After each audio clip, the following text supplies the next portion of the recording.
Someone said Shannon Sharpe don't mess with black women. My grandmother told me something when I was a little boy. She said, boy, never chase a lie. Come on. I got black kids. That's what I said. I said them babies black.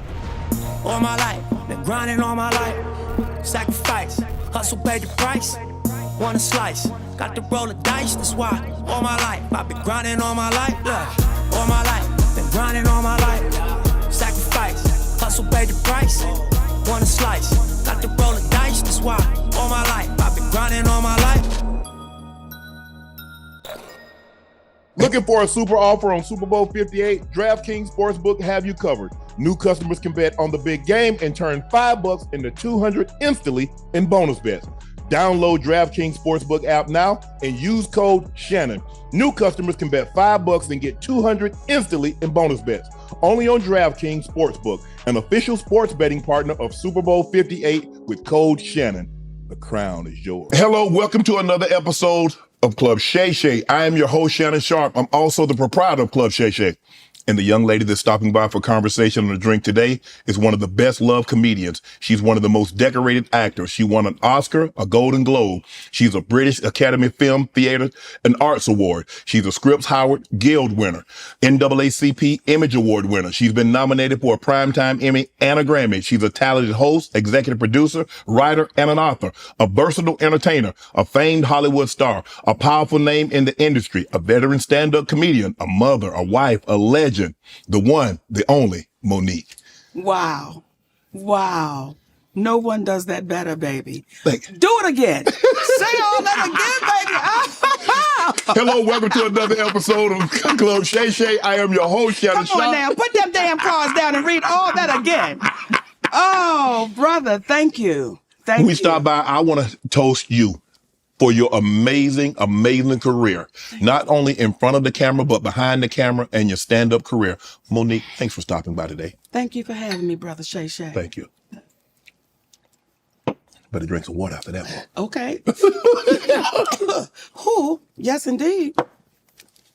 Let me just say this before we start. Yeah. This right here. Yeah. I'm going to talk right to the sisters. One sip. Get you right there. Now I'm back to you, Shay. I'm back to you, baby. That's enough for me, baby. But, oh, sisters, if you're trying to make up with your man, if you're trying to get pregnant, this right here is Shannon Sharpe. One sip. Take care of all your woes. Woo, baby, that thing right there. Okay. Monique, when you hear everything that I read on the card, what goes through your mind when you hear that? What goes through my mind when I hear you read that? I'm humbled by that. I'm grateful for that. I've been allowed to share a gift because that's what it is. But when you start reading that, there's a part that says, who is he talking about? And there's another part that says, I'm grateful that I was able to put that work in to achieve those things, but all with humility. You said we were talking off camera. You said, I want to get something. There's something I want to share with you, and I need to get it off my chest early. Because that's why I'm looking at you now. Like, why are you going into that? Because I told you we could not talk till I dealt with you. Okay, listen. Okay. So let me say this to you. The day I watched Skip Bayless lose himself with you, and that's what he did. He lost himself. And when I watched Skip Bayless say to you, put them goddamn glasses back on, boy. Now, I know he didn't say goddamn and boy, but that's what everybody heard. And I was waiting for you to snatch his ass across that table, baby, and give it to him. I was like, Shannon, this is the perfect time. I don't condone violence. Right. I don't say be violent. But that day, I was in my feelings for 2 days. Me and my grandbaby could not watch you for 2 days. And my husband had to say, Mama, let's talk about this. Look at Shannon Sharpe. He retired in 2004, but he could still get on that field and run touchdowns, tackles, everything. Had he snatched Skip Bayless across that table, he would have died in Shannon's arms that day. Right. So Brother Shay Shay handled that right. Now we can talk. Okay? I just had to get that off of me because I know everybody around the world heard what I heard. No, he didn't say them words, but we heard it in his mind, and we was looking for you to say space and opportunity, Skip. Space and opportunity. That's that be more coming out of you. You know what? That's your Aunt Mary coming out of me. That's your Aunt Mary coming out of me, baby. I got an aunt named Mary Nell.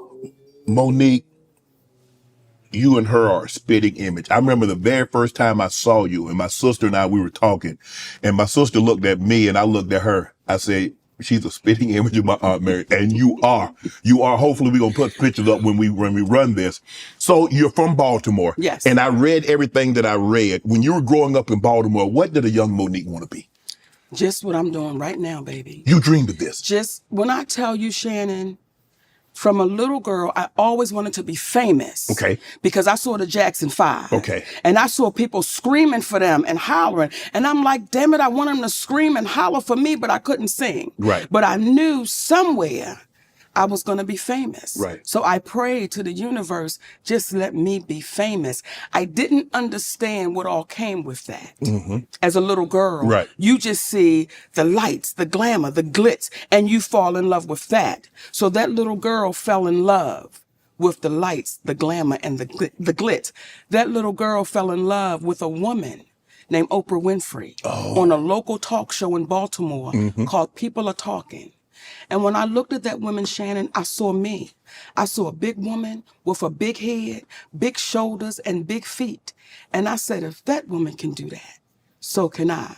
So that's what that little girl was thinking about from Baltimore. Are you the type person that if you see someone do something one time, that means it can be done again? Because you saw Oprah do it. You say, well, Oprah doing it. Why can't Monique do it? I think Oprah, when I saw her do it as a little girl, was a push.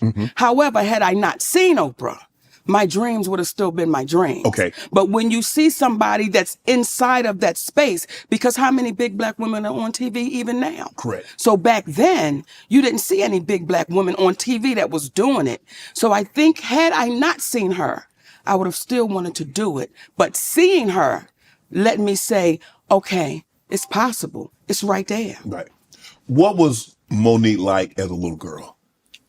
What you seeing right now, baby, ain't nothing. So you always... I just got, listen, let me tell you something. A lot of people in this industry don't like me, right? Yeah. They didn't like me as a little girl, Shannon. I'm so used to this shit. People didn't like me because I was going to tell it. I'm going to tell. I'm going to tell on you. So what you seeing right now is the same thing you getting. They tried to fight my ass in the 12th grade, Shannon. They surrounded me, a group of them. Okay, wanted to fight on me. Why? Because I told the truth. What you tell? I told Andre that was not Lawan's baby. Because that's what Lawan. That ain't your place. Let me tell. Wait a minute, Sugar. You gonna calm yourself down? Okay. Do you see Shannon losing himself with this? You better back that up, Shannon. Let me tell you something. Okay. Okay. I'm a person for right. Right. Right. Mm-hmm.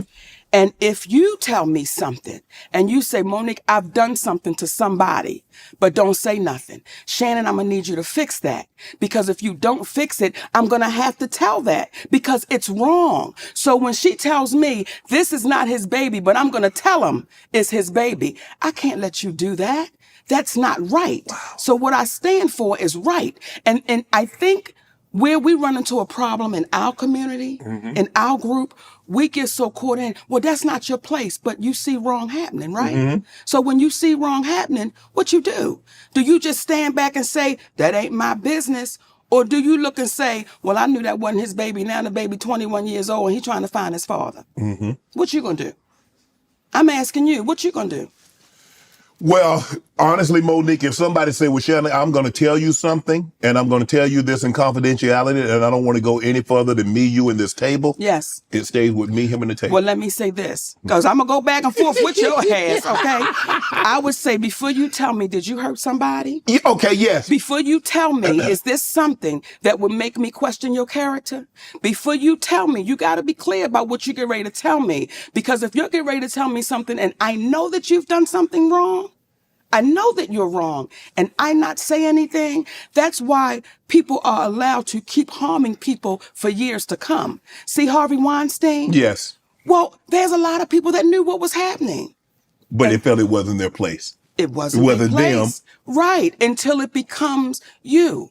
So I think the moment we get into a space, and I was in the 11th grade at the time, okay? But when we get into a space where we say, listen, if I know you're doing wrong, and I take a position that's not my place, eventually you will succumb to what you support.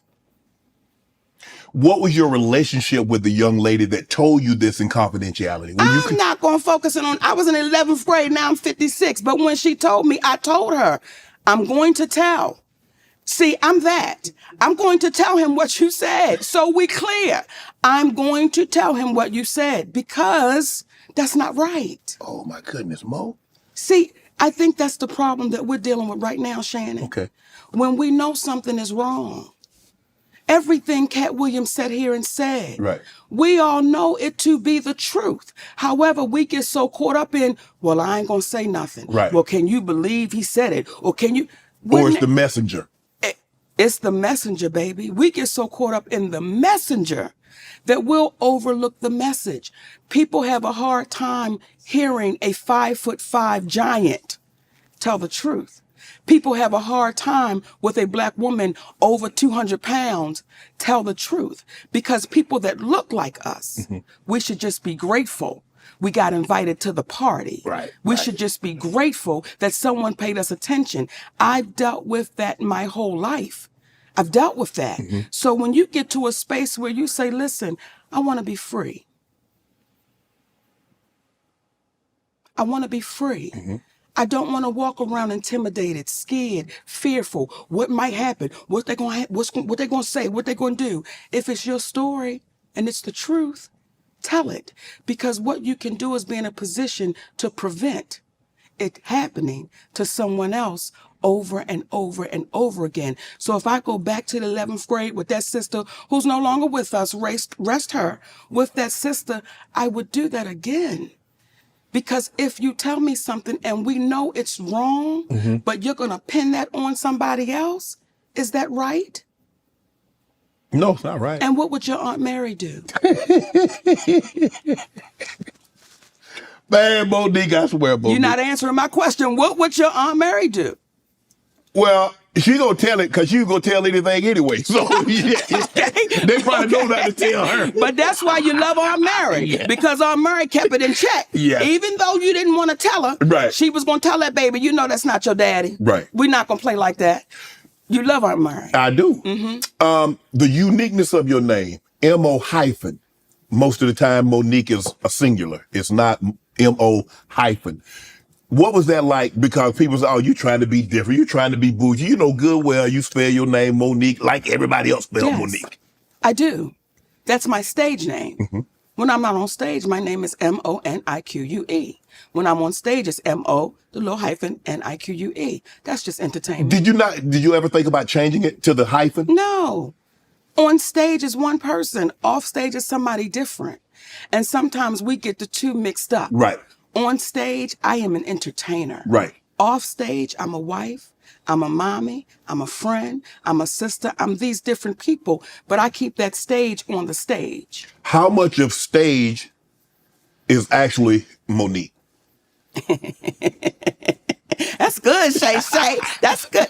All of the stage is Monique, but there are certain things Monique's going to say on stage that she wouldn't say off the stage. Okay. There are certain things on that stage. You know, there have been people that said, oh, she cussed so much. Oh, I'm a performer. Right. I'm an entertainer, and I'm on stage. But no one will ever find an interview of me doing what I do on stage in an interview like I'm having with you. It's two different things. Right. What type of student was Monique? I read that you were in, I don't know if this is the correct way, but you were in the class that... The slower one. Yeah. Yes. Yes. Yeah, you had a couple... Say it, baby, now. I want you to say it. You want me to... Spell it out. How about this here?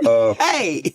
You got 2 naps. You had 2 recesses. Okay. And you stayed in the same classroom. Okay, but I did not wear a helmet. Okay. Now, since you want to go there, I did not have to wear that helmet, baby. So, yes. Mon, as I sit here with you today, you didn't all of a sudden become this advanced. Why were you in that class? I'm not going to play with you, Shannon. Okay, some of them damn words Cat was using, I was like, what? I said, oh, he's socking it to him. You know, I never connected with school because I always felt like it wasn't adding up. So when you're trying to teach me about the Boston Tea Party, but people that look like me is at the bottom of the boat, I can't connect to what you're saying. I never connected to, because I always felt like something was off. When they were teaching me about history, we were always the savages, and we were always the bad people. And then you saw these white people be all the heroes. And as a little girl, I said, something's not adding up. So I don't look at that as a bad thing. I just didn't connect with it. It made no sense to me. So you never had a problem with the learning, but the disconnect was what they was teaching and what you actually saw. You like, what you teaching me is not what I actually see. You know what, Shannon? It's a combination. Okay. It was a combination, okay? I wasn't grasping it and I didn't believe it. So it's a combination. And when you have a child that is full of energy and is sitting in a classroom that is closed in all day long, and you're trying to tell me all that I'm not, it just did not add up to me. It just did not make sense to me. So there's no shame to it. When people say, was you in the soul class? Yeah. You know, we colored. So when you... Hey, baby, we colored. But don't overlook what you don't think is the package supposed to be. Right. See, again, we come back to the messenger. Nobody thought that I would be. And I'll go to my family. Like, nobody thought, not the fat one. She's not going to be the one. Not her. So I've been used to people doubting and counting me out. And for me, as that little girl, it's like one day. And that one day is right here. Even your family. So how was your family? How was your brothers and sisters? Because I mean, look, I got a brother and sister, and you know, we joke with each other, and I can imagine if the situation were, if one of us was in those class, we gonna get them jokes off, Monique. It is what it is. No one paid enough attention. Really? Like, no one paid enough attention, because though we lived in a household together, we were very individual. So no one even paid attention to what was really going on, and to include my parents. And that's not a victim story. That's not, oh, woe was me. It's just what it was. So it wasn't like, oh, you dummy. The jokes were always fat. They were always fat jokes. Well, okay. So I'm so used to that. But Are you the only one in your family this baby, the only one that sneaks snacks. I'm the only one that'll sneak them damn snacks, Shannon. Right. I'm the only one. Yes. So what would you say your relationship then and now was with your family? Well, my relationship now with my family, they're my biological family, and I wish them well. Mo. Well, here's the thing. I watched you do I think it was like a little clip, and they were talking about interracial dating. Yes. And you said, why would somebody stay where they're miserable? Right. That applies everywhere, Shannon. Okay. It just doesn't apply to that, especially in our community. We've been taught, take care of your family, make sure. Well, there are some families that deserve it. And there are some families that you have to say, listen, I'm so glad we had this time together. And that's it. Yeah. That's where I am with mine. I wish all of them the best, but that's what it is. Yeah. So even as I sit here with you now, with all that's going on in Hollywood and all of the stuff I had to go through, I've already been through it with people that you call your family. And I have to say, you know what?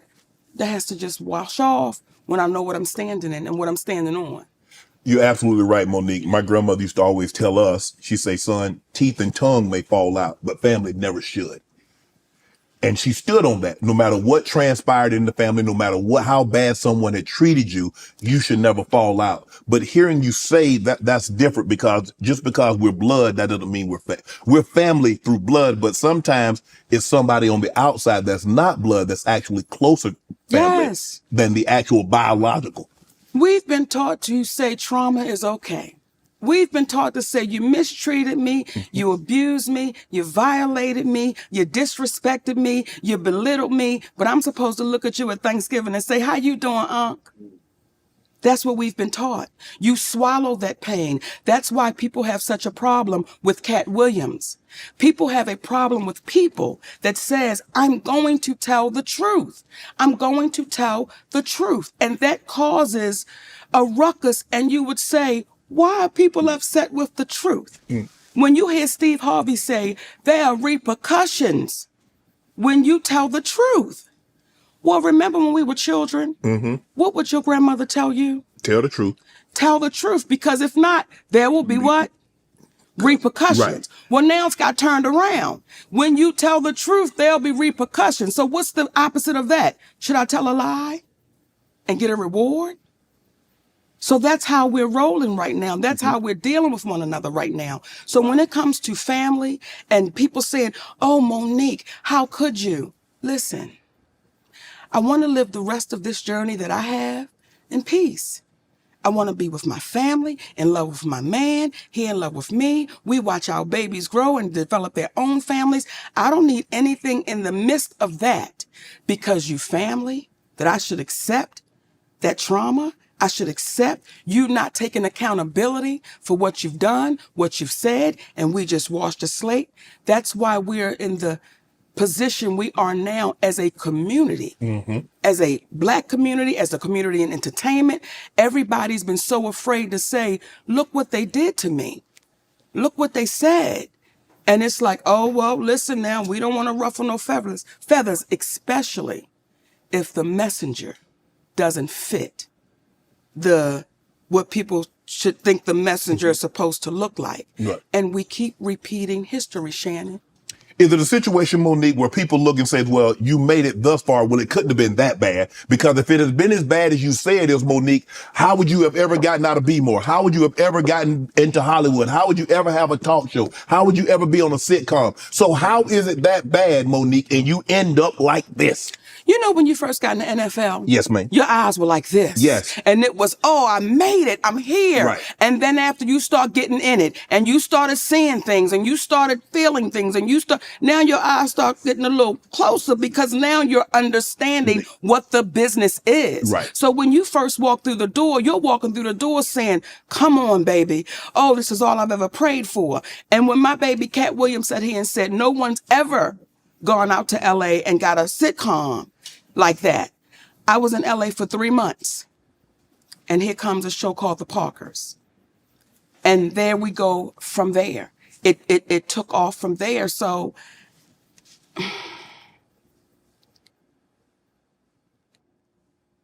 I think that when people say if it was so bad, you mature.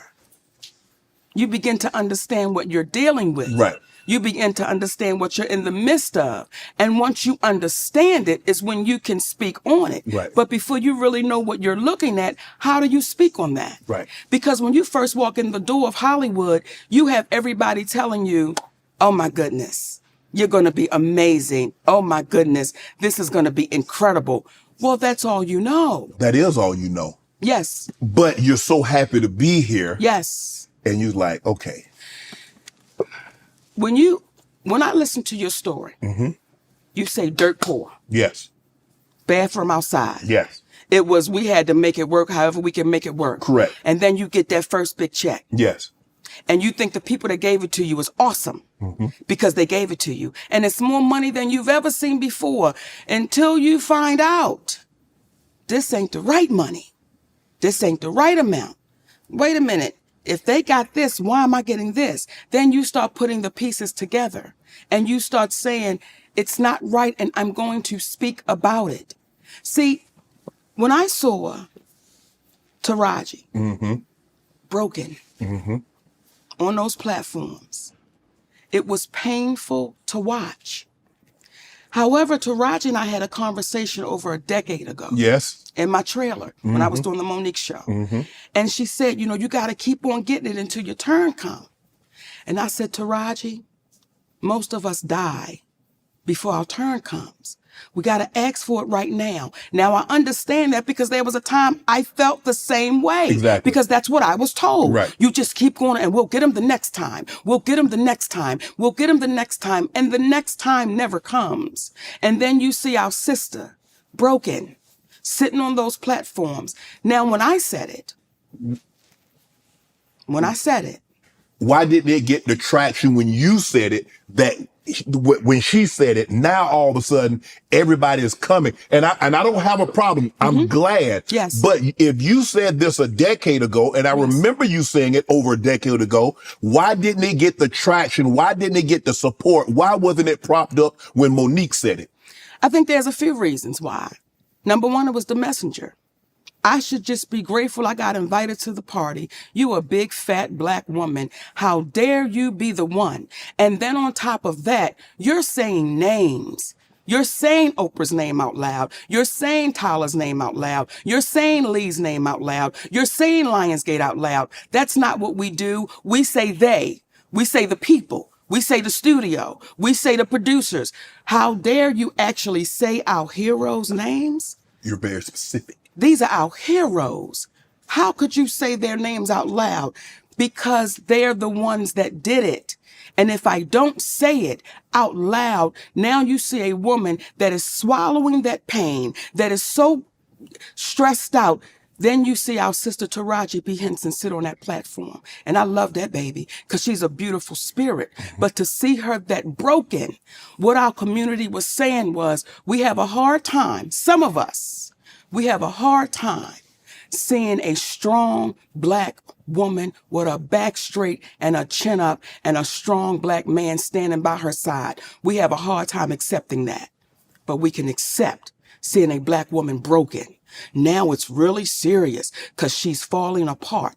Our community had a hard time with those two things. And when I would hear people say, why is her husband there? Why is he there? It's a sad day when we're questioning why a black man would stand with his black woman. So when you hear black women saying we're the most undervalued, disrespected, underserved, mistreated, violated, exploited, we get all of that. Then you see a black man standing with his black woman saying, not on my watch. And you hear some black men saying, why her husband gotta be there? We're in a sad state of affairs when we begin to question black love and black unity. So they didn't want to hear me, some of them, because of what I look like, because I spoke about their heroes, and because they saw that man standing right there strong. Did they question the validity, because we had never seen this before, not so public, not so present. Yes. Did they question you and his relationship? Me and my husband? Yes. When you say question, what But do you it's mean? like, because they did, but I want to understand what because, okay, did they think that was your husband, or what was he, your manager? Because he's been everything. Yes. He's your lover, he's your manager, he's Name your 'em. confidant. Name 'em. He's the father. Come on, name them. Whatever he's all encompassing. Yes. He's a toolbox with all the tools that Monique needs. All of them. And so when I heard people saying that, why is he there? Why does he have to be in every interview? Why does he have to be in the background? Why can't Monique do that? Why not? Why not? Why not? And that's when you see, and these are my sisters, but when you see Taraji, when you see Viola, when you see our sisters speaking out, you never see their representation sitting right there with them. Mm-hmm. You never see them saying, listen, we got to fight together. Right. My husband is also my manager, which is my representation. Right. But again, we've been so beat down that some of us have a problem with this black man saying, I'm standing right here strong, right, and I will not flinch and I will not budge. What a sad state of affairs we are now in, where you have people that look like you and I mm-hmm. that would question why this man is standing there. That, for the life of me,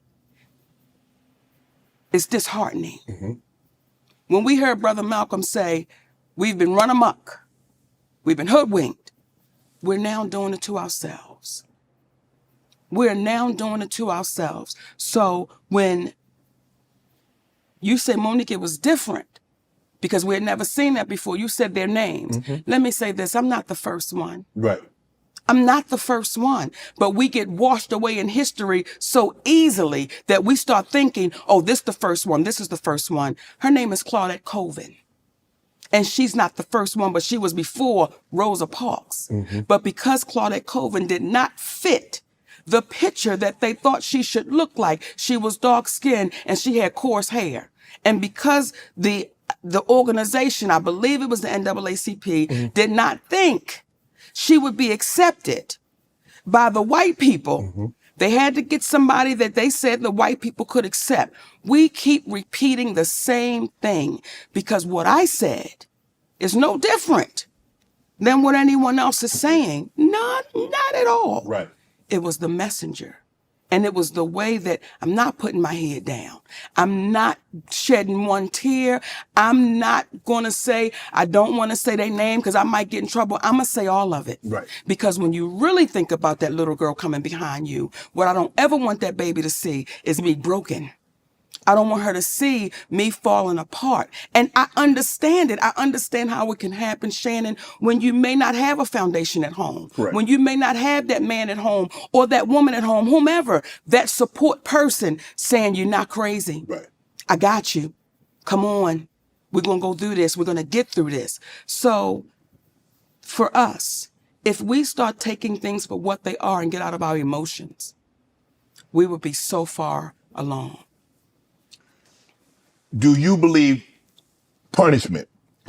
Punishment is not only meant for the perpetrator, but it's also to deter others from said acts. You see it. Do you believe the punishment that was bestowed upon Monique was not only to punish you, You saw it. but to deter others from saying what you said? Well, Shannon, see, and I'm going to answer that. But sometimes we act like we don't know our history. See, back in the day when they had us in chains, they would beat one real good. Right. But They in let front of the others. In front of the others, and they let everybody know what you don't want is that type of ass whooping. Right. So what they said was, we're going to beat Monique really good.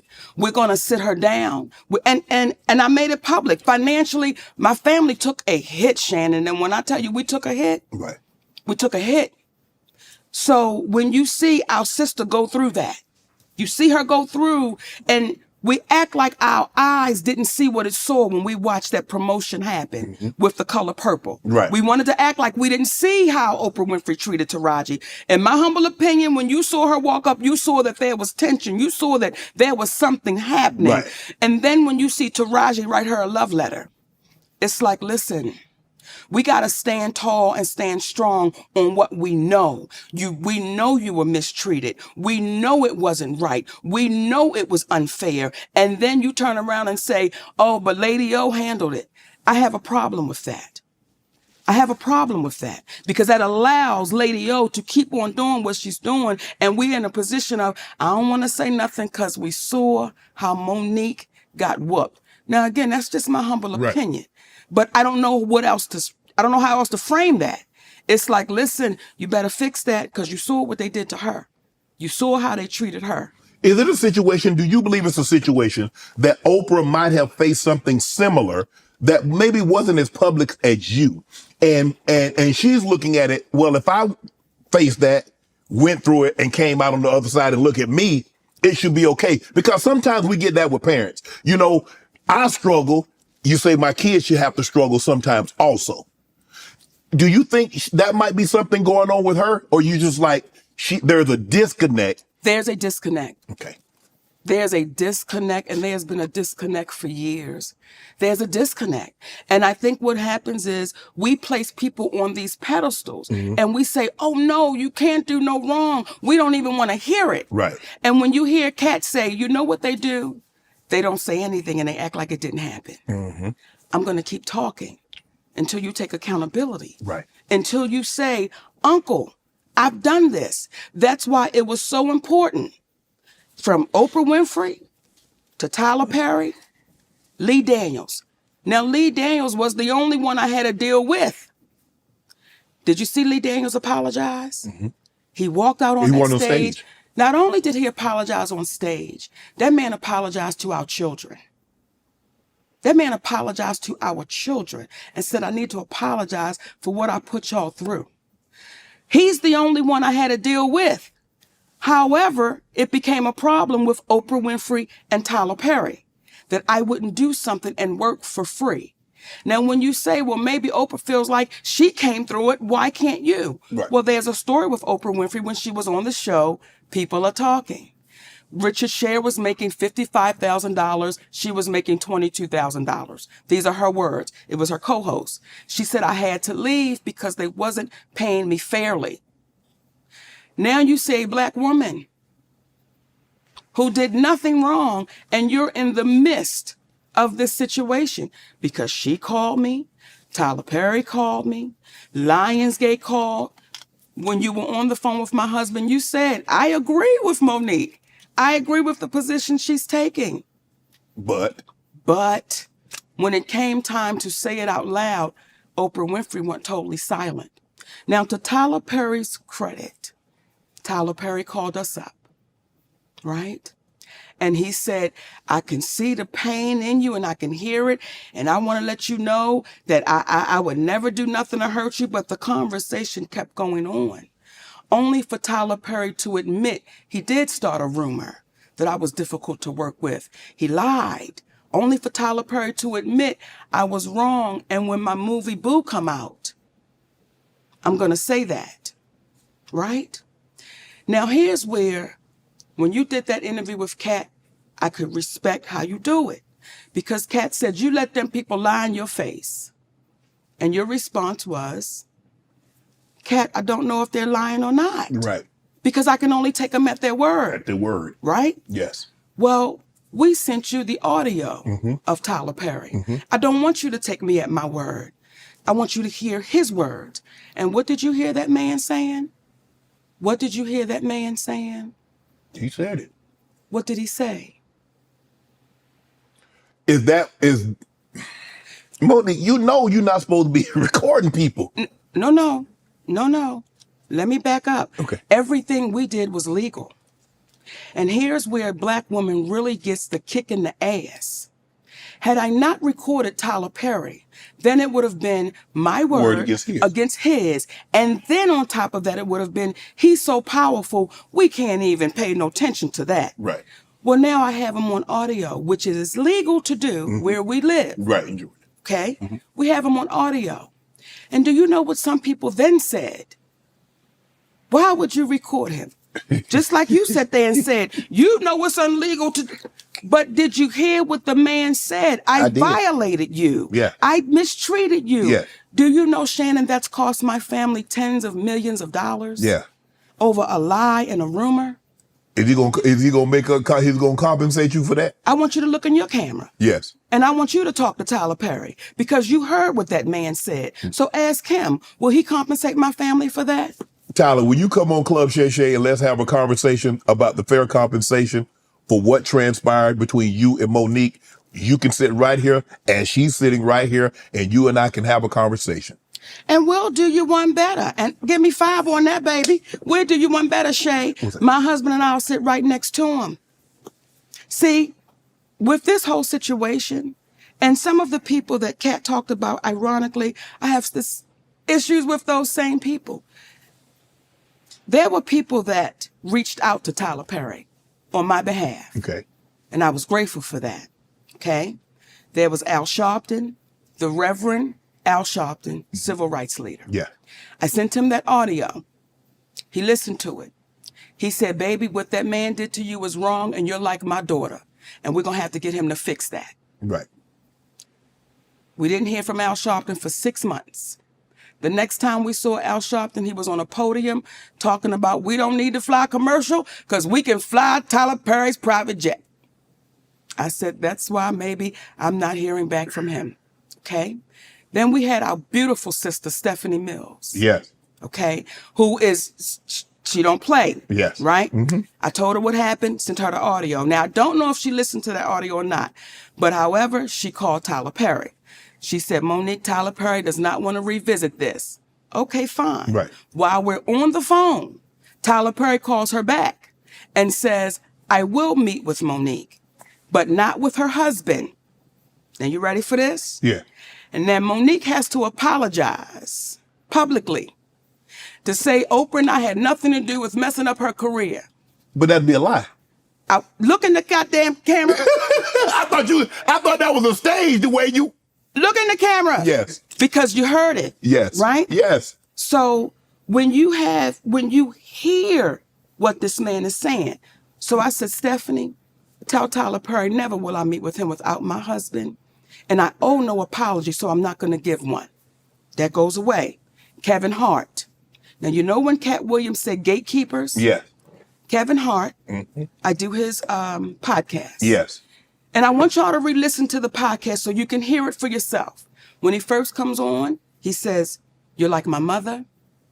You're like my aunt. You're like my sister." Okay? Then we do the podcast. We speak about the Tyler Perry situation. Oprah Winfrey, he said, "I don't really know Oprah, but I'm going to reach out to Tyler." I appreciate that. Kevin kept his word. He reached out to Tyler Perry. Kevin Hart called me back about maybe a week or so later. He said, "Mo, I talked to Tyler. He said he don't want to revisit it." He said, "But I tell you what, let's move past that, Mo. Let's just move past that and let's just do great things. So whatever That's what Kevin said. I want you to hear me, Kevin Hart. Let's move past that, Mo. Let's do some great things together. Don't even worry about it. Whatever y'all want to do, I will partner with you. I'll executive produce with you. You just let me know what you want to do." Now, let me say that before we go any further, because I want to make sure I give Kevin Hart his proper credit. When my family was up against the wall, Kevin Hart wrote us a check and said, "Here you go." We're forever grateful for that. When we were able to give it back, we said, "Brother, we appreciate you," with some interest on top, because I don't ever want nobody to think Feel like they me and my gave up. husband. So I want to make sure I put that out there. That brother really helped us out when we needed to be helped out. Then when he came back with, "I got you," I didn't ask Kevin Hart to do anything. He said, "I'll executive produce. I'll partner with you." I said, "Good shit, Kevin," because we're in a deal with Endemol. And we're trying to get our talk show back. Mo, whatever it is, I got you. Now, Kevin Hart is one of the biggest entertainers right now in the world, right? Correct. And was then. We got off the phone with Kevin Hart. We called Endemol immediately and said, Kevin Hart said, whatever we want to do, he got us. He's going to partner, executive produce. They was like, "Oh, this is incredible," because when you put Kevin Hart's name on it, you already know what it is. Correct. 2 weeks go by. We get a call from Endemol. Endemol says, "We just got a call from Kevin Hart's manager, Dave Becky." And Dave Becky said, "Kevin doesn't want anything to do with Monique. So whatever she told y'all, he doesn't want to do anything with her, nothing. You know, he doesn't want any kind of relationship with Monique." So what changed between the 2 weeks and plus he gave you a check, you gave the money back, then said he would partner with you, executive produce, whatever you need, Mo, hey, we got you. So what transpired, or what do you think transpired between then, that 2 week period? Well, soon as we got off the phone and they told us what Kevin's manager, David Becky, said, I called Kevin Hart immediately. I said, "Hey, baby, we just got off the phone with Endemol, and they said Dave Becky called them up and said, you don't want anything to do with me." He said, "Mo, that's a miscommunication. I can tell you right now." I said, "Wait a minute. Are you okay, though, with this white man calling them up? Getting in between our relationship after something you said?" He said, "Mo, that's a miscommunication, and we're going to talk Tuesday. Don't worry about it. I'm telling you right now, it's a miscommunication." That was 2 years ago. If you talk to him, I talk to him. I've never talked back to Kevin Hart again. So that's what we're faced with. When you allow somebody to come in between a relationship with a woman that you said, "I'm like your mother. You said I'm like these things. I didn't ask you for that." So everything that baby was saying sitting here, everything he was saying was on the up and up, because when you hear people say, "Get the anger out your heart," oh man, no one's saying he's lying. No one ever said I was lying. It's so easy to discount and devalue because of what we look like. Right. However, when it comes to Tyler Perry, I will not allow you to discount or devalue, because that is your voice on that audio. Remember on Good Times when Penny's mother was whooping up on her, and she had recorded it? That's you on tape. So how does it go from you saying you're going to give me an apology to now I owe you an apology? But what do you want an apology for? What could I possibly owe you an apology for when you've admitted? See, when Lee Daniels says to me, because Cookie from the show Empire, I was offered that role. Now Taraji tore it up, baby. Listen here. However, I was offered that. Then Felita called me back and say, "Baby girl, they said you're too difficult to work with." But you hear on the audio that a man told David Talbert I was difficult to work with. Do you see how that cost my family? Yes. And with no accountability, because, oh, it's the great Tyler Perry. No, you've got to be accountable for that. Oprah Winfrey, you've got to be accountable for the things you've done with my family. You've got to be accountable for that. Is there any relationship between you and Tyler and you and Oprah currently? No.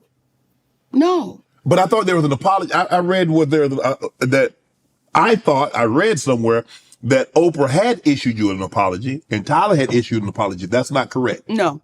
The only person that's given you an apology. You saw it. It's Lee Daniels. That's the only person. So we are in a place where we're too afraid to call them for what it is. We're too afraid to say, if it looked like a duck and it quacked like a duck, what is it, Shannon? It's a duck. Right. So again, you see the struggle of the Black woman as I'm sitting here talking to you and you say, Mo, but why would you record him? But you heard the man violate me. The first thing wasn't, I can't believe that cat did that to you. It's, why would you do it? And we understand it. Right. Because we've been conditioned that way. Because when you had to get somehow, because when you're telling people these are lies, Yes. nobody is believing Monique. So now, even though you have him record his voice and that's him, and he's saying he made it up, now it's no longer, oh man, I can't believe he lied on Mo. Mo, why'd you record it? So now they put the onus back on you. Where's the win? How do we win?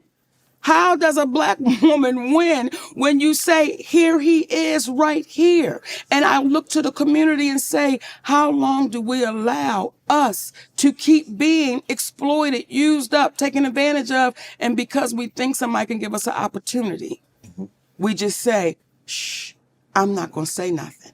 If we keep operating like that, Shannon, you're going to have a whole lot of us sitting right here in this same seat, almost telling the same story. Why do you think Tyler is afraid to meet with you and your husband? Why does it need to be you one-on-one when he meet with other representatives and their client? What is it about you that he feels it needs to be just you and he? Does he think your husband is some kind of negative influence on you? He thinks the husband is saying things that Monique probably wouldn't say if I just had an opportunity to talk to her one-on-one. What do you think that is? Let me say this. Excuse me. People better be glad my husband is by my side, because there are people in Hollywood that know wherever you act up is where I show up. People know in Hollywood, baby, Shannon, and I don't say it with a badge of honor. It's just what it is. Well, I've had to say, who you think you talking to?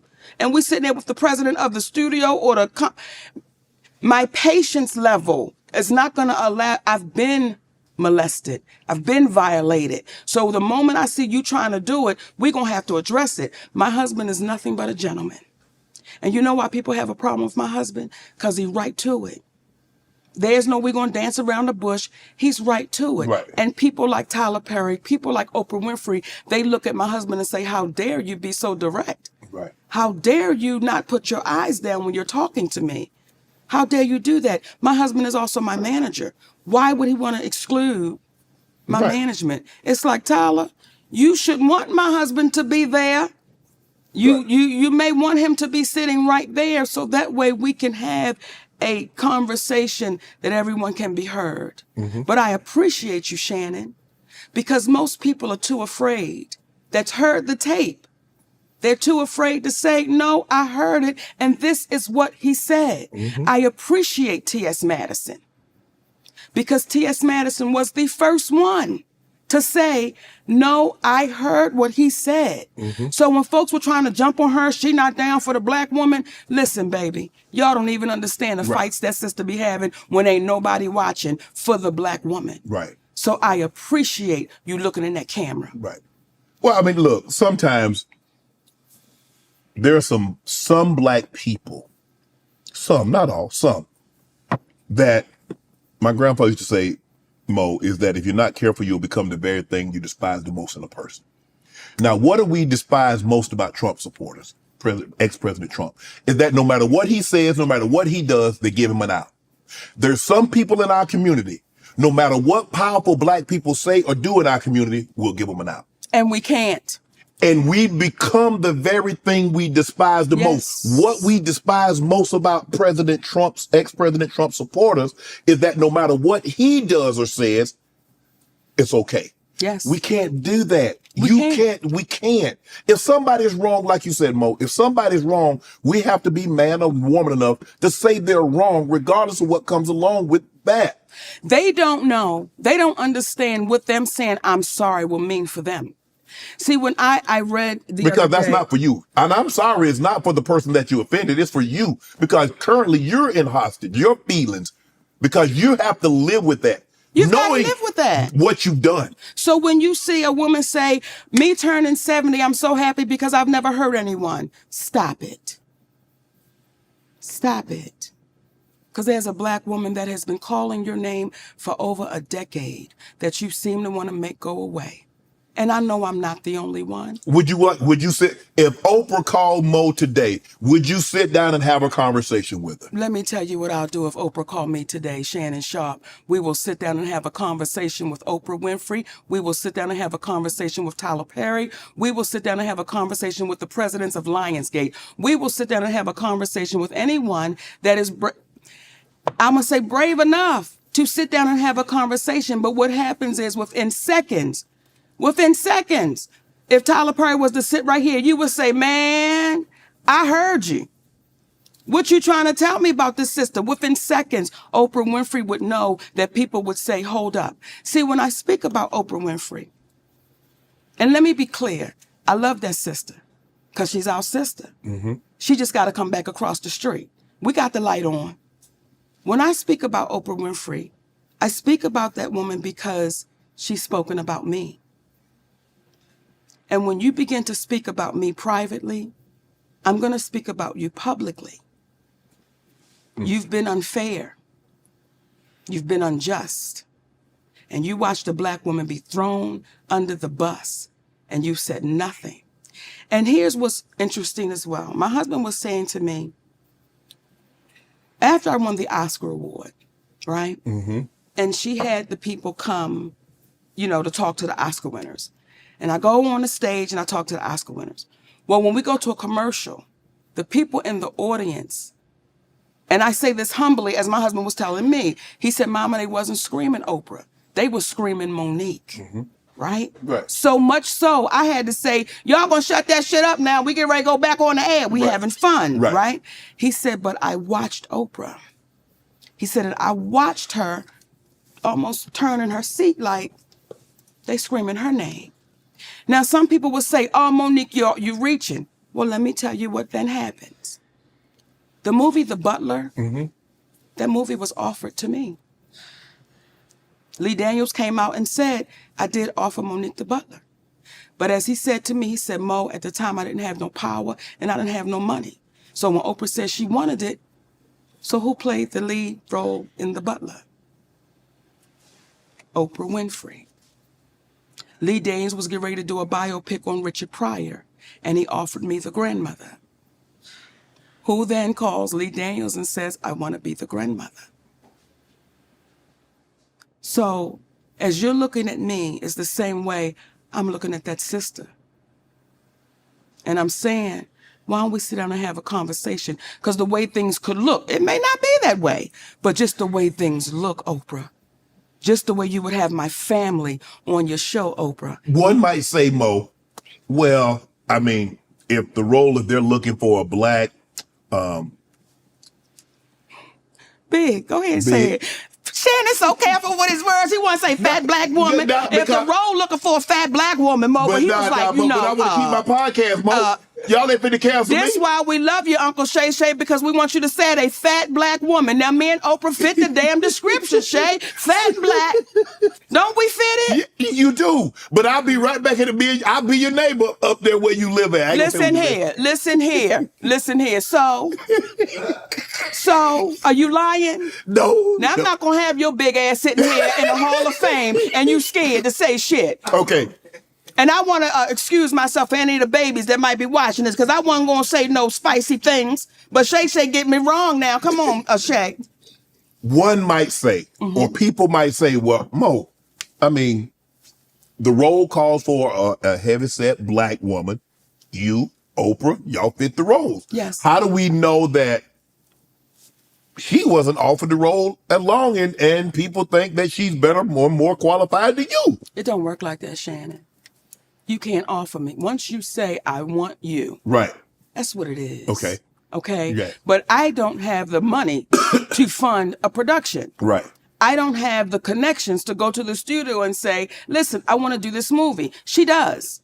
Right. So when Lee says, hey, baby, she got the money, go get it. Get it. But someone would just say, how is that working out like that? How is that happening like that? Mm-hmm. How is it that things that was offered to Monique, you seem to be playing? Now, I told Oprah about that. See, everything we're saying to you right now. You was having a conversation with her. Listen here. I don't play the behind the back. I don't play the I'ma share with Shannon. There's one thing I will share with you that I've not shared with anybody. Okay. But I don't play the behind the back and all of that. I say, listen, let me try to get to you first. Now, if you avoid me, okay. But I tried to be respectful. I tried to call you first. When she had my family on her show, I tried to call you first. I tried to talk to you privately, but then you became the great, mighty Oprah Winfrey, and you were too busy to talk. Well, now I'm going to talk about it. This woman has overstepped with me in so many ways that somebody would say, if we wasn't Monique and Oprah Winfrey in the entertainment business, and we was Monique and Oprah Winfrey that worked at Costco, I see you in the break room. I see you at your cash register. Because she's overstepped. Wow. So, I don't know, Monique. This might be the term crossing of the Rubicon. We might be going too far. If you feel that way, because clearly if you feel this way, now yes. I get why you feel this way. I don't know, like I said, I don't know this. I'm taking you at your word. Now, not the Tyler, because yes. I've listened to the audio. Yes. I'm not talking about that. I'm just talking about Oprah. Yes. I'm just taking you at your word. Yes. If you feel this way, is it possible she feels the exact same way about you? How could she? How could she? What have I taken from Oprah? When did I have Oprah's mother and father on my show? Mm-hmm. When did I have anybody come and speak about Oprah Winfrey on the Monique show? That's never happened. So how could she feel that way? Would you have done that? Had her family on? Yeah. Let me tell you how we operate.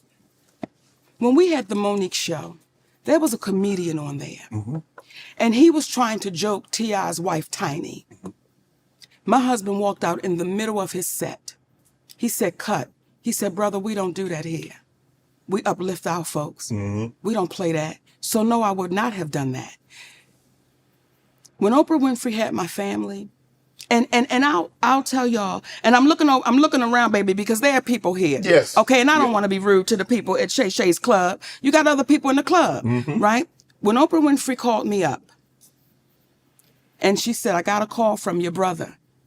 And this is after I won the Oscar award, mm-hmm. right? And your brother wants to come on the show, and he wants to apologize to you for molesting you. And he wants to tell other people how to look out for a predator. Right. I said, Oprah, I said, I don't want anything to do with that cat. I said, and then she said, well, if you want me to scratch the show, I will scratch it. I said, sis, don't scratch it because he could be a different person. Mm-hmm. And I don't want to get in the way if that cat is a different person. I just don't want no parts of it. Right.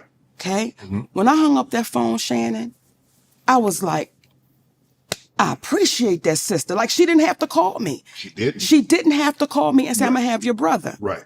I start seeing commercials with my mother and my father and my other brother who used to be my manager, mm-hmm. who knew the fear that I had with the brother that was up on stage, right? Mm-hmm. We never talked about my mother being there. She never told you that. You know how you feel about your grandparents? Yes, absolutely. You know the honor and how you speak about them? Mm-hmm. Imagine you then seeing your granddaddy and your grandmama on a show, and they're talking about somebody that violated you, and that woman didn't tell you that they were going to be there. How would you feel? I would feel like you felt betrayed. That is exactly how I felt and how I feel. And it's not, no, I understand it. But you betrayed me, sister. And I'm not the only one. Because at the time when she called you, she said it was just your brother. Just my brother. And when my mother was on that show, do you know what I had to deal with, Shannon? What's that? I would be in the store and I would have elderly women coming up to me and they would say, your mama ain't shit. Wow. Now, they wasn't lying, Shannon, okay? They wasn't lying, baby. Sometimes you gotta let the truth be the goddamn truth. Sometimes you got to just go with it, but still, it's my mother. It's your mom. And I'm in here, and because when she went, I'm having to defend something, and I got that often with them telling me what my mother wasn't, because you did not tell me. Had Oprah Winfrey said, I'm gonna have your mama, I'd have said, shut that shit Scratch down. it. I don't need nobody seeing my mama be greedy. I don't need the world seeing. Shut it down. Now there's a white woman named Barbara Walters. Mm-hmm. They called her first. And she said, Monique, I told your family, I can't do that to you. I wouldn't do that to you. Mm-hmm. You just won that award. Like, Yeah. why would I do that? Yeah, you're here. Why would I bring something that I know that you don't want to talk about? You lived it. Why do I need to replay it again? Ask her. Your camera right there. I was trying to. I know, baby, but ask her. See, this is where it get juicy, right? Yeah. Because you're saying the right things, Yes. but you're asking me questions that I can't answer. Right. I can't answer why Oprah Winfrey did what Oprah Winfrey did. Yes. Only Oprah Winfrey can answer for her actions. Yes. So again, stop being scared. No, I knew that would get him on Mary. I knew that would pop him back in, baby. I knew that would get up a Shay. But even this show, I have a producer and I give him a lot of leeway. But I've had people reach out and say, well, a family member said something and I want to come on your show and refute it. That ain't what we do here. Right. It's like It ain't gonna happen. It's almost you don't cross that barrier. We don't do the family thing. You now. don't do the family thing. And I'm gonna bring this up. I wasn't gonna do it. But damn it, this seat. I say you might want to have another sip over. This seat make you go, truth, tell it. No, tell the damn truth. God damn it, tell the truth. Because family is sacred. It's supposed to be. And we don't cross the line with family. Mm-hmm. And people begin to get comfortable to jump on the Monique bandwagon of Monique doing things wrong and she doing this and she doing that. And there's a brother named D.L. Hughley. Yep. And until he take accountability, I won't let it go. What? Because, what would you get ready to say? I was going to say, what did DL do? Let me tell you. Baby, that voice went up, didn't it? DL is friend. He like, that's my friend. No, I've met DL on several occasions. I don't know DL like that. Okay. Do I know DL say like I know an earthquake? No. Do I know, since I've interviewed Cat, had several conversations with him, do I know DL on that level? No. Right. See, when we say family is sacred, Right. Family is sacred. And we know that you don't cross the line when it comes to family. Correct. Right? I do DL's radio show. Yes. DL Hughley is not there. His team is there. Mm-hmm. And Shannon, we having a great time. I mean, baby, we having a great time. We going forward, back and forth. When we get to the end of the show, they say, Monique, you want to play a game? Well, I want to play. I said, sure, sugar. Let's play a game. And it's a game called Would You Rather. No. Okay? Now. Monique, you should have said, I'm too old for this game. Wait a minute. We're having fun, baby. Right? We're having a good time, Okay, Shannon. okay. It's the sister there and there's two other guys. We're having a great time. It's a beautiful Black unity cookout. Okay. We're having a good time. Okay. Would you say your wife was your family? Is that considered family? Yeah. So your husband is considered family, right? Absolutely. Okay. So here we go. They said, Monique, we want to play a game of Would You Rather. Let's go. Would you rather your husband sleep with Lee Daniels with a condom or Corinne Steffens without one? Really, Monique? Now, as y'all are watching right now who haven't heard this story, y'all going, they doing the same thing in the studio. They going, okay. That is exactly what happened. Now, I said to the team, how does that uplift our community? I said, sister, and her name is Jasmine. How could you ask another sister that? Well, we just planned. I said, tell me the joke in that, because I don't know what you're insinuating. Then you're involving people that have nothing to do with nothing. Like, what are y'all doing? So I said, I'm going to call my brother. DL. I'm going to call my brother. I call DL Hughley on the phone. I say, hey, baby. Yeah. Huh? That's how he responds. Yeah. Did he know it was you? Yes, because they called him to let him know Monique's going to be calling. Right. Like this, it was getting crazy. Right. I'm like, just let me get on the phone with my brother, right? Yeah. Hey, DL, yeah. I said, listen, I just got off the phone with your team, and they wanted to play this game, Would You Rather? And it was like, stupid. Like, asking me about my husband and Lee Daniels and Corinne Steffens, and his exact words were, that's how we do it. I said, DL, how does that uplift our community? And again, I don't know what y'all trying to insinuate, but brother, what you doing? Like I said, that's just how we do it. So it is what it is. Now, it got so ugly that my attorney had to send a cease and desist. So it never aired. So we have, like, when Cat Williams talk and people, truth tellers talk, we have receipts to everything we're saying. That's how that whole thing got started. Okay? It's family. My husband is my family. Yeah. Now, you babies that are really good with this internet, through the years, I've watched DL speak ill of me. Through the years. I never knew DL Hughley had a problem with me. But when Cass say they all a group, he forgot to put DL Hughley in the group. Mm-hmm. Through the years, I was bitter. I was dangerous with what I was doing, saying that it was inequality. My husband didn't know what he was doing. This went on through the years. I was unloved, all of these things. And I said to myself, I'ma see you. I'ma see you. I didn't go on nobody's show. I didn't say nothing to nobody, but I knew the time would come that I would see him. We were scheduled to do a show in Los Angeles. I was the headliner of that show. His name was on it, then his name came off. I didn't question it, but I knew I'ma see him, right? Eventually. Okay, now we have a show in Detroit. Contractually, I was the headliner. DL Hughley posted a memo. Now, when you signed your deal for the Ravens, did you sign a contract or a memorandum? I signed a contract. You see how you say that? Like anybody that knows good business, you sign. The memo is saying this is what I would like, right? But the contract is saying this is what it is. Okay? Yes. He put out a memo to our community, and that touched me a little different because I was saying, why would you lie to our babies? Because now they're thinking if they send somebody a memo, that's what they're supposed to get. Mm-hmm. Okay? I was contractually signed to go as the headliner. Right. I mean, you go last.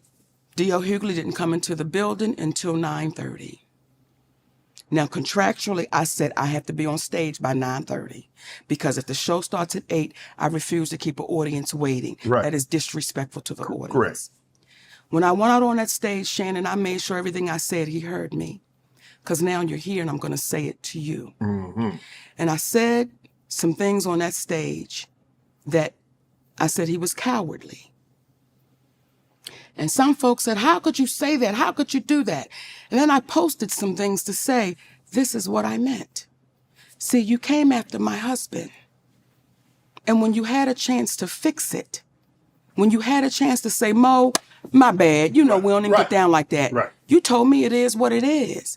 And until he's brave enough and courageous enough to say, this is what really happened, y'all. Y'all have never known me to be no shit starter. Folks ain't never known me to go over and kick a sandwich out of somebody's hand that's hungry. But what people do know is, if you kick me, damn if I ain't gonna kick you back. Right. Because that's fair play. Right. So there was one left out the pack. And when you have people that continually don't take accountability, that's why you see us in the state of affairs we're in. Yeah. I'm a firm believer, Mo, that everybody don't play the same. And someone once told me, what is joke to you is death to someone else. What is joke? That's why we don't play with people's families. No. When we had the Monique show, the radio show, listen, you can't come on here and speak ill of no one because we don't play like that because we know how this business works. Right. So when you allow that to happen, what do you think is going to come back your way? What do you think? And D.L. Hughley, please, no, brother, we still love you. Just take accountability for it. And we move forward. I remember reading something about the situation in Detroit. I didn't know the depth of the magnitude of it. I remember reading something about a memo about, I guess it's an addendum that was added on, but the contract is the contract. The contract is the contract. And what happens is because of the messenger, it was easy to pile on. Mm-hmm. It was easy to pile on. And then when you have some of our black folk that go sit in front of a white man and speak ill of their people, I'm like, y'all, what are we doing? What are we doing? What are we doing? What are we coming to that we're going to sit in front of this white man? I can't even say his name. I refuse. Everybody know who he is. We sit in front of him and we just let this man say any and everything about us. And then we go right in with him. That to me is dangerous. Mm-hmm. And y'all babies that's good with this little computer, don't take my word. You can just go through the years of this cat just running his mouth. Mm-hmm. And it's like, stop doing that because what are we saying to the babies coming behind us? We're going to continue this, but I want to get into where you're from, the DMV. Yeah. Do you realize, like Chappelle, Martin, Tommy Davidson, Earthquake, yourself, what's in the soil in the DMV that got you guys? I mean, you've done television, stand up. All these guys have done television and stand up and are great at it. When you look at like Chappelle walked away from it and said, nah, I'm going to do my own thing because I'm not going to let you guys hold me hostage. Yes. But Martin still does television. Tommy Davidson doesn't do as much television. Quake is not in television. But he has all his gigs going on. When you look at the success that a Chappelle, Martin, Earthquake is having, and you say, hold on, ain't none of them guys win no Oscar. Ain't none of them guys did what I did in on the movie set. And they're having the commercial sense that they're having, that should be more. If I was a white woman, do you know what my name would be? Wealthy. Melissa McCarthy. Oh, my goodness. If I was a white woman, my name would be Melissa McCarthy. Same track record. 5-year sitcom and syndication. Same track record. The opportunities are not the same. So when you have, and as you read all of those things off, and you say, wait a minute, Mo, none of them have this, none of them have that, we get judged by a different stick. We get judged by a different stick. And then when I had people judging me, I'm like, you judging me by your yardstick. You've not done what I've done. And I say that humbly. You've not had the accomplishments that I had. Right. When I hear Brother D.L. Hughley say, with that Netflix special, I just accepted anything, whatever they gave me. These are not my words, they're his. Right. Well, that's how you do business. I'm not mad at you accepting anything. Right.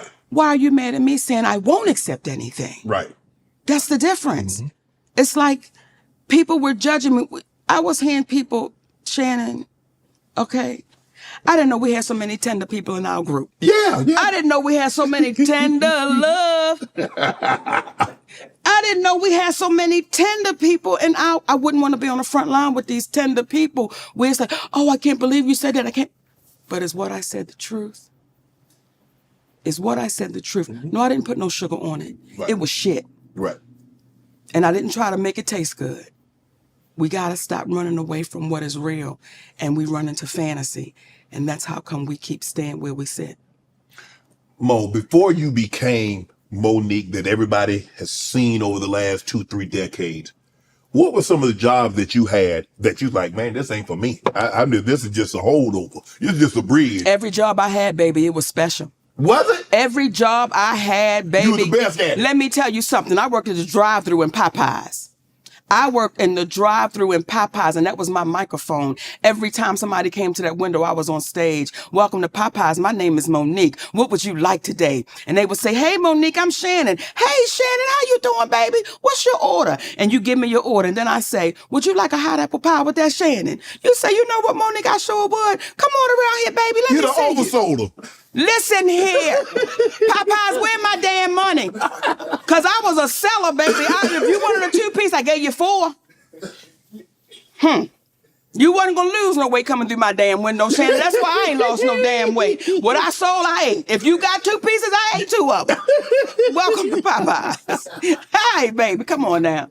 So that was your microphone. That was the beginning of Monique because you was owning. Did you know that's what you were doing? What I knew I was doing was walking in my dream. The microphone said it's possible.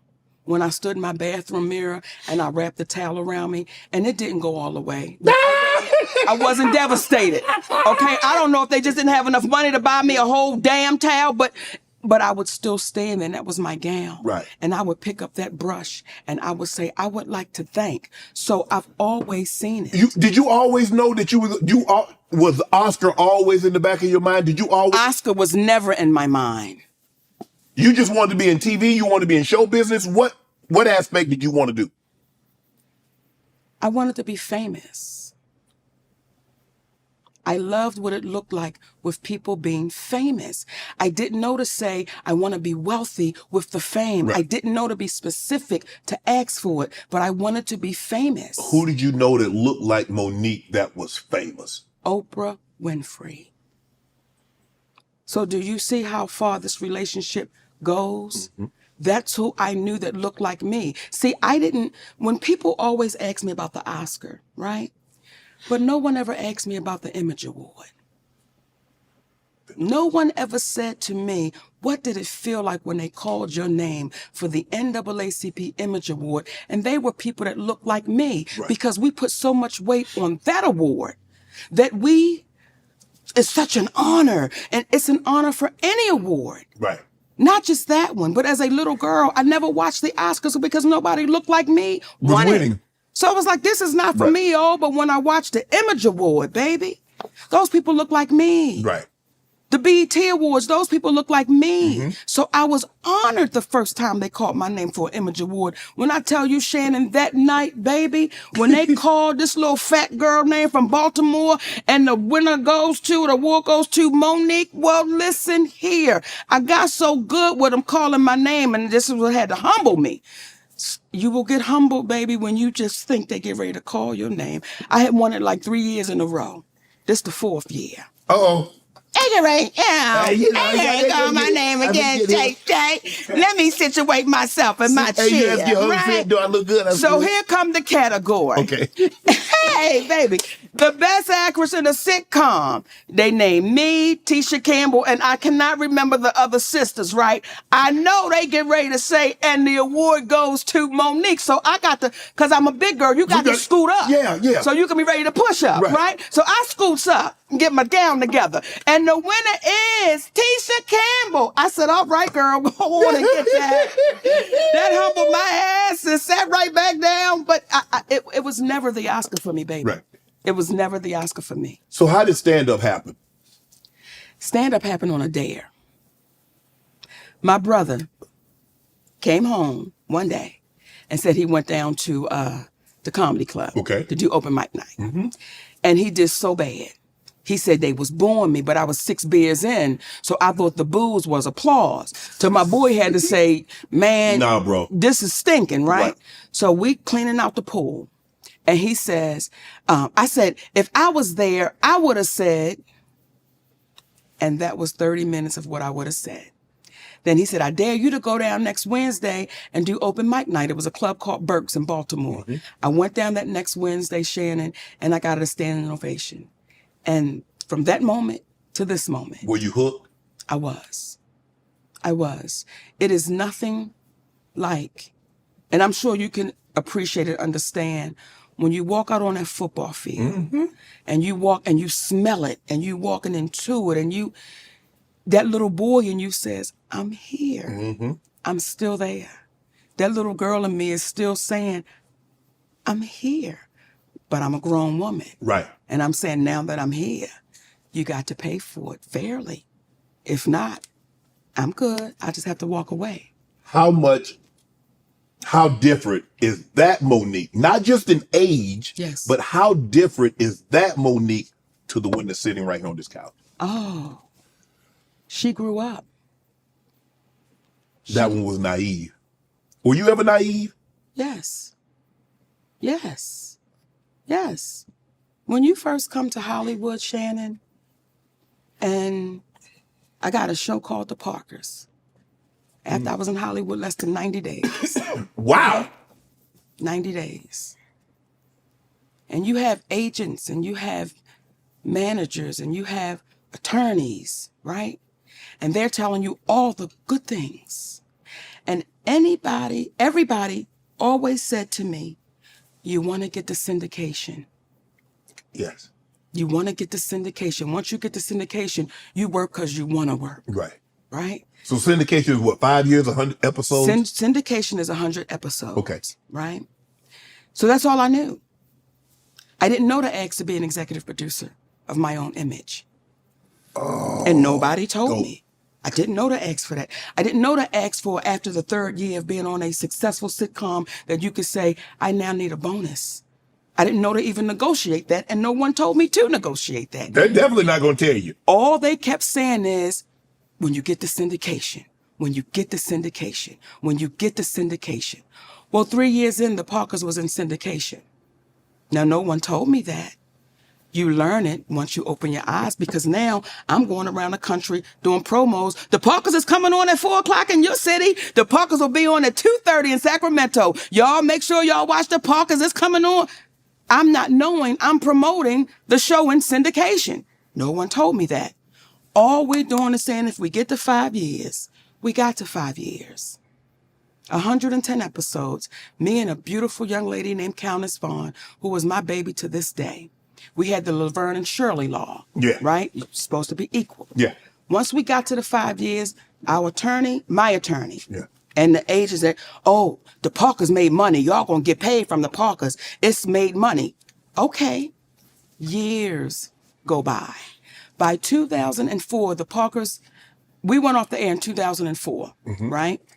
In 5 years, by 2009, the Parkers had made $800 million.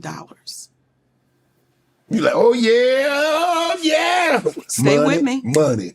Money. Yeah, yeah. Hey, come on. Money, Hey, yeah. All right. Okay, Okay, because we waiting to get this money, Santa. that check coming. Oh, That check check is coming, boy. coming. We get a call. We got to do an audit, and everything. Okay. And that was in 2009 that it made $800 million. We're now in 2024. And they're trying to convince Countess Vaughn and I that that show made no money. No. They're trying to convince us that a show that cost roughly $65 million to make. In our last year of shooting The Parkers, Countess Vaughn and I made $55,000 apiece. That's it? How much were you making an episode? $55,000 an episode. Okay, so how many episodes did you shoot that last 5 years. That last year, we shot 22 episodes. Okay. We made $55,000 apiece at the end of a top-rated sitcom. Hold on, time out. Are you saying you made $55,000 for 22 episodes, or are you saying you made $55,000 per episode? Because I want to make sure I'm hearing you Let me correctly. make sure you hear me correctly. We did 22 episodes. Yes. We were paid $55,000 per episode. Okay. For 22 shows. Okay. Okay? Okay, yeah. That's on a hit show. Right. That is unheard of. Yeah. Because we're two black women. I don't know to fight for it. Right. Countess is a baby Right. in this business. So I don't know to say that. We should be making $100,000, $150,000, $200,000 an episode. So now today, y'all want to convince us that that show made no money? That show has made over $2 billion, and I'm guesstimating. And you want to convince us that our percentage, we made no money? We can't allow that to happen. Right. That's why we're fighting. That's why we're saying, no, guys, we can't sit on our hands like that. Right. You know how many of us, when you watch Good Times, when you watch The Jeffersons, when you watch Sanford and Son, whose family is benefiting from our images? Because the damn show ain't ours. Wow. You see why I fight the way I fight? Yeah. Because if it does not make sense, you have to explain it. And I'll go back to Tyler Perry. You know why Tyler Perry don't want to talk to my husband? Because he can't talk around him. My husband don't care nothing about that man's money. We don't care nothing about your title. We care about your character, brother. We care about your integrity. And what you gonna pay? What you gonna pay? How you gonna make it right? How you gonna make it right? Because if I am your Aunt Mary, and I really belong to you, as I really belong to you right now, Shannon, I am your sister. And you heard something that was wrong. Yeah. How can Tyler Perry make it right, Mo? Give you a job, give you give you a sitcom, say, Mo, okay, you know what, Mo? Sitcom, you're gonna be the executive producer, I'm gonna be a co-executive producer, you're gonna do the sitcom. If somebody cost you, Shannon Sharpe, millions of dollars, Yes. do you want to be compensated for what they cost you for a lie and a rumor? Yeah. So at that time, I was making roughly between $2 and $3 million a year. Right. I sat in that for over a decade, like 12 years. Right. You do the math. Over a lie that he admitted that he told. Not something I'm making up. You admitted that, brother. How do you make that right? I'm sure you got lawyers. Have you had a conversation? Well, what happens is when you take somebody at their word, time. We don't need to go to no lawyers, Tyler. You know what you did. Just make it right. And if he doesn't make it right, what will our community do? What will our community say? Because today it's me, tomorrow it's you. Then what?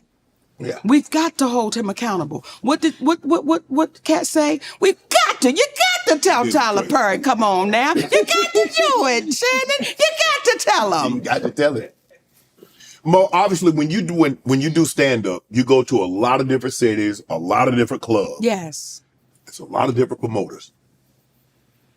Has everybody always been on the up and up with Monique, or did you try? Sometimes people try to take advantage. You're female. You're black. You're heavy. You're not going to say that like Mr. from Color Purple. You're black.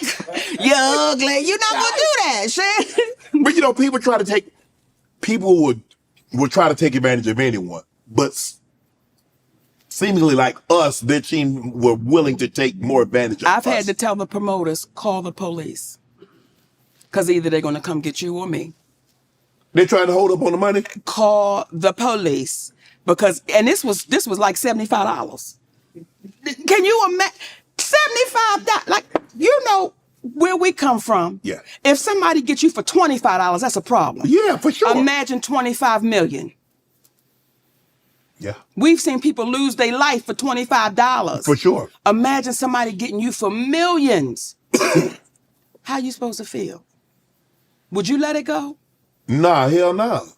Right. So when people say, Mo, just let it go.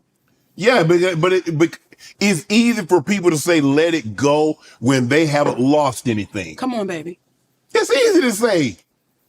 Come on.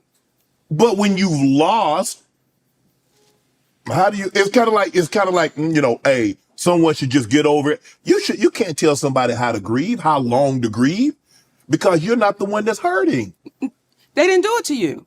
They didn't do it to you. It was done. And I will say this right now on your show. I still love y'all.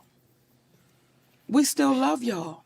You love more, they make it right. My husband, okay, say that again because If you love y'all more, y'all make it right. Yes, indeed. Okay, I fix him a pound cake.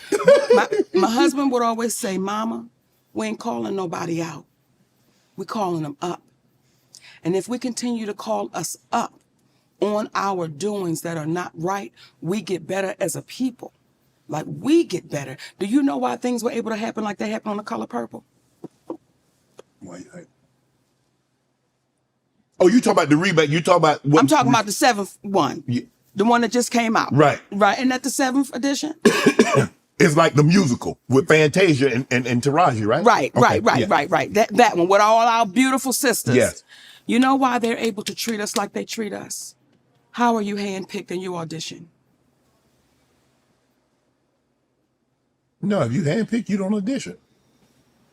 I want you to say that again, Shannon, because people don't understand how deep this goes. When I watch my sister say it was an honor to be handpicked, Right. then why ever would you audition? Yeah, Yeah. And the moment, in my opinion, the moment she auditioned, they knew we got him. We can treat them any kind of way we want to treat them. We can do them any kind of way. But why would you want to? Why? Just because you can, that doesn't mean you should. But they did. But they did. How do you handpick me and then mistreat me? Yes. And then I got to send a letter to you about the mistreatment that you gave me. That's why they're able to get away with it. That's why when I do interviews, oftentimes, or these conversations, people are too afraid to even address it because they don't want to be caught up like, oh, I don't know. When you say, wait a minute, no, that's the truth. Right. I heard it.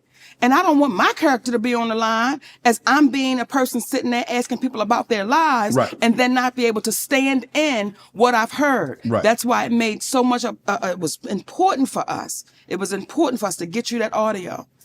I don't want you to take my word. Yeah. And anything I've said on this couch right now, that don't take my word. Ask those people. Ask those people. Right. And see what happens. And then maybe after this come out, they're going to label me again. She's bitter. She's not loved. Yeah. You done got 30, 40 million of my dollars. Yeah, I'm bitter. The average person gonna be bitter. Okay, I just want to look in your camera. Okay. And here's the thing. Because I got a king at home, I'm not bitter. I'm not bitter. You just want what's right. We just determined. Right. Not life is too good to be bitter, but we're determined for you to take accountability. Right. That's all. Game Time is the fast and easy way to buy tickets for all sports, music, comedy, and theater events near you. And right now, all users get $100 off when they buy Big Game Ticket with code Vegas100. They're obsessed with finding ways to help you save money on tickets. Game Time has deal on tickets right up to the start of the event and even an hour after it starts. It's the place to help find last-minute seats, find exclusive flash deals, and sponsor deals on tickets for football, basketball, baseball, concert, comedy, theater. And the Game Time guarantee means you'll always find the best price. If you find the tickets in the same section and same row for less, Game Time will credit you up to 110% of the difference. Take the guesswork out of buying tickets with Game Time right now. Game Time users get $100 off Big Game Tickets with code VEGAS. Terms apply. Just download the Game Time app. Use code VEGAS100 for $100 off Big Game Ticket. Or if you're not going to the game, use code SHAY for $20 off your first purchase. Download Game Time today. Last minute tickets, lowest price, guaranteed. When did Mo get a first big break in comedy? The Apollo Theater. And the sister that stay out front that had the Jerry curl, if she liked you, everybody liked you. Right. If she did not like you, nobody liked you. And when I saw that woman stand to her feet, baby, Good. I was good. There were so many moments. Were you nervous to go on Apollo? Because, everybody know about the Apollo. You nervous every time. You still get nervous to go on Every time, baby. And not the nervous when you're scared. It's just that, like, oh, I get to do it again. Yeah. Like when you go out to the field, it's Yeah. like, oh, it's that. I still get that, yeah. Wow.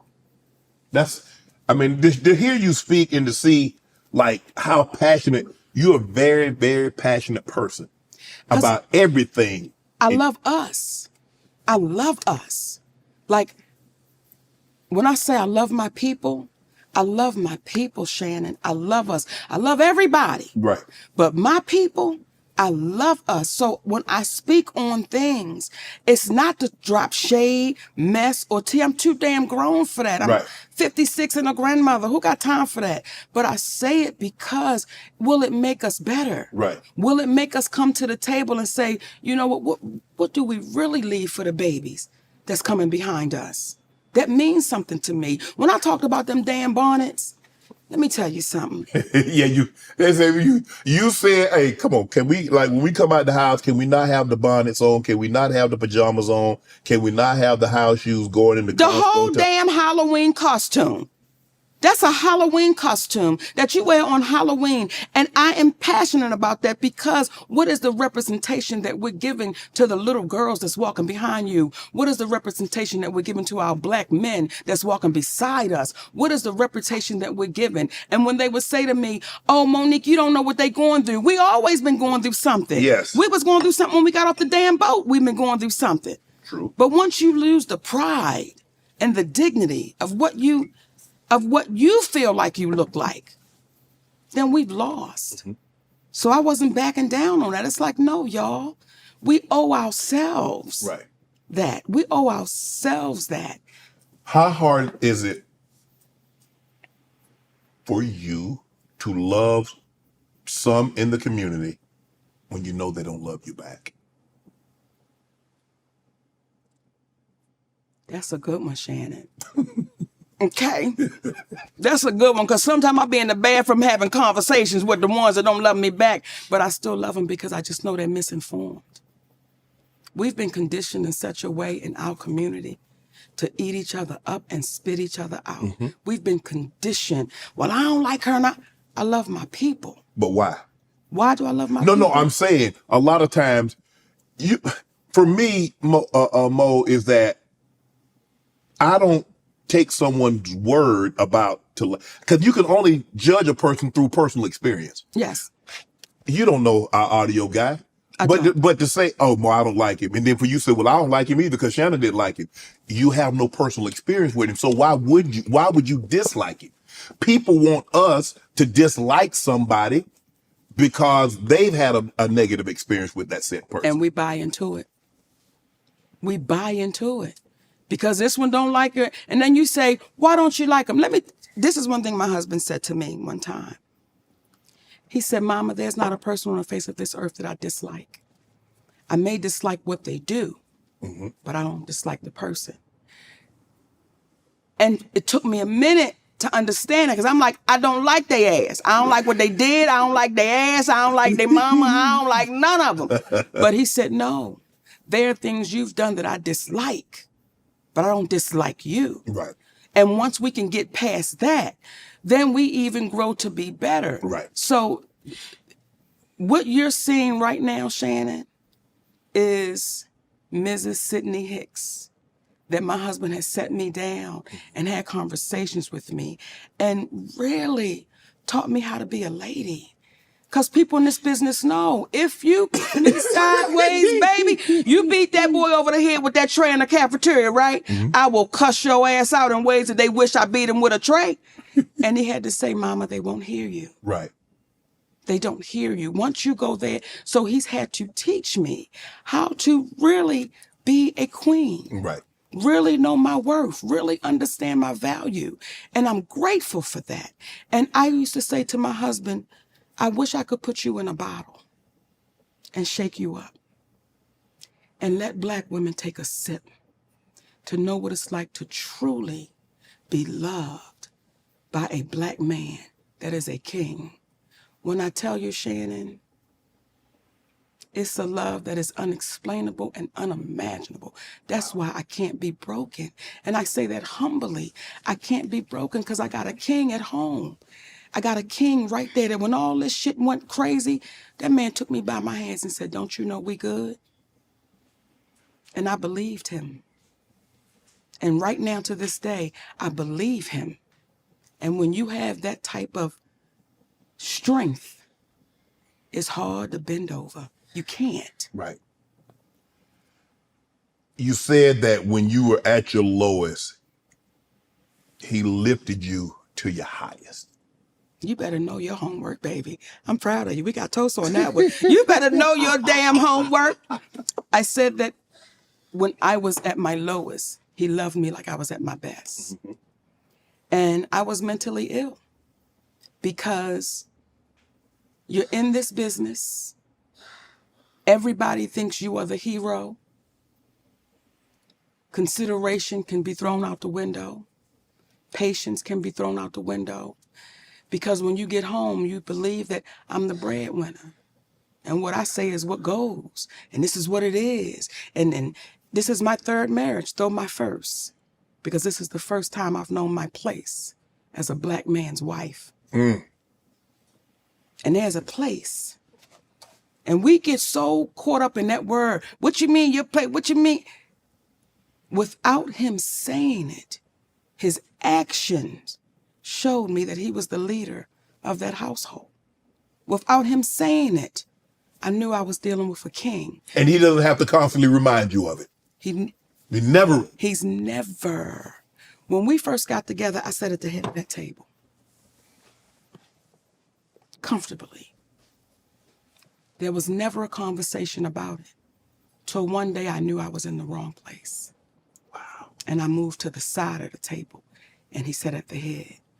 We never had a conversation about it. It just happened because it was supposed to. So when people question my husband and why is he there, you would hope you would have one like that. I remember our beautiful sister Tiffany Haddish did an interview with GQ magazine. And this, in my humble opinion, is where we keep throwing each other under the bus. You're doing an interview with GQ magazine, and I'm assuming the journalist was a white person. And the conversation turned to Monique. And she said, well, I don't do business like Monique do business, and I'm glad I don't have that husband of hers. But she don't know your husband. And when I saw that, it's like, Tiffany, if you had a husband like mine, you may not have 2 DUIs.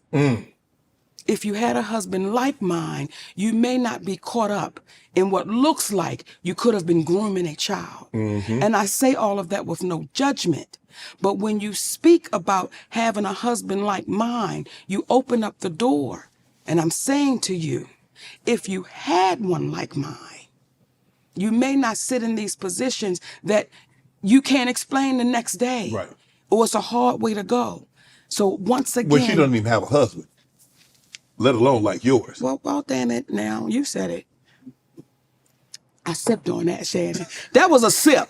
That required a sip. You, Moesha, how did that come about? Moesha? Yeah. You had an audition for Moesha, right? No, sir. Hold on. No, sir. You didn't get on Moesha? I did. I say this not to be, but I never auditioned. What? I've never auditioned. They've called, I think I thought I was auditioning for a Burger King commercial, but what it really was the agency I was with at the time, just trying to blow smoke. Right. You know, making me think I'm doing something. Right. But to audition, when I first came to Hollywood, I told this guy named, I believe his name is Mark Unray, and I told AJ Johnson, and I told a sister named Kimberly Brooks. I said, I'm not auditioning. And they was like, okay, like your fat ass. You not auditioning? Okay, fat ass, we'll see. That's what they did. They laughed. But I meant that. I'm like, what you see is what you get. I am not going to, especially now. Especially now, why ever would I audition when I've got the highest award that you can get in this business called acting? And why would I do that? Right. Because once I do that, I devalue me. If you can't look at my work and say, that's what we want, then no, thank you. Right. Like they'll call, they'll send emails and they'll say, what's Monique availability? None of your business. I don't know you. So you're just going to send an email and want to know what's my availability. I'm offer only. I am offer only. So again, we got to be careful what we say yes to. What Sidney Poitier say? It's not how many times you say yes. It's how many times you say no. And the moment our baby auditioned, they got set up for no trailers. They got set up for no food. They got set up for no drivers because now in their mind, they think you're desperate. Right. So when Oprah does the one-on-one with Taraji and she begins to run down her credits, the great Taraji P. Henson, then why ever would you allow the audition to happen? Why ever would you allow that? Why wouldn't you go to that studio and say, She doesn't have to. She doesn't have to, I handpicked them. So either our sister's not as powerful as we believe she is, or either there's not the concern that she tries to make it look like it is. But you turn a couple of appearances on Moesha into the Parkers. This is how the Parkers happen. Normally you shoot a pilot. Correct. right? Yes. And the pilot, they decide whether or not they're going to do the show from the pilot, right? Yes. Okay.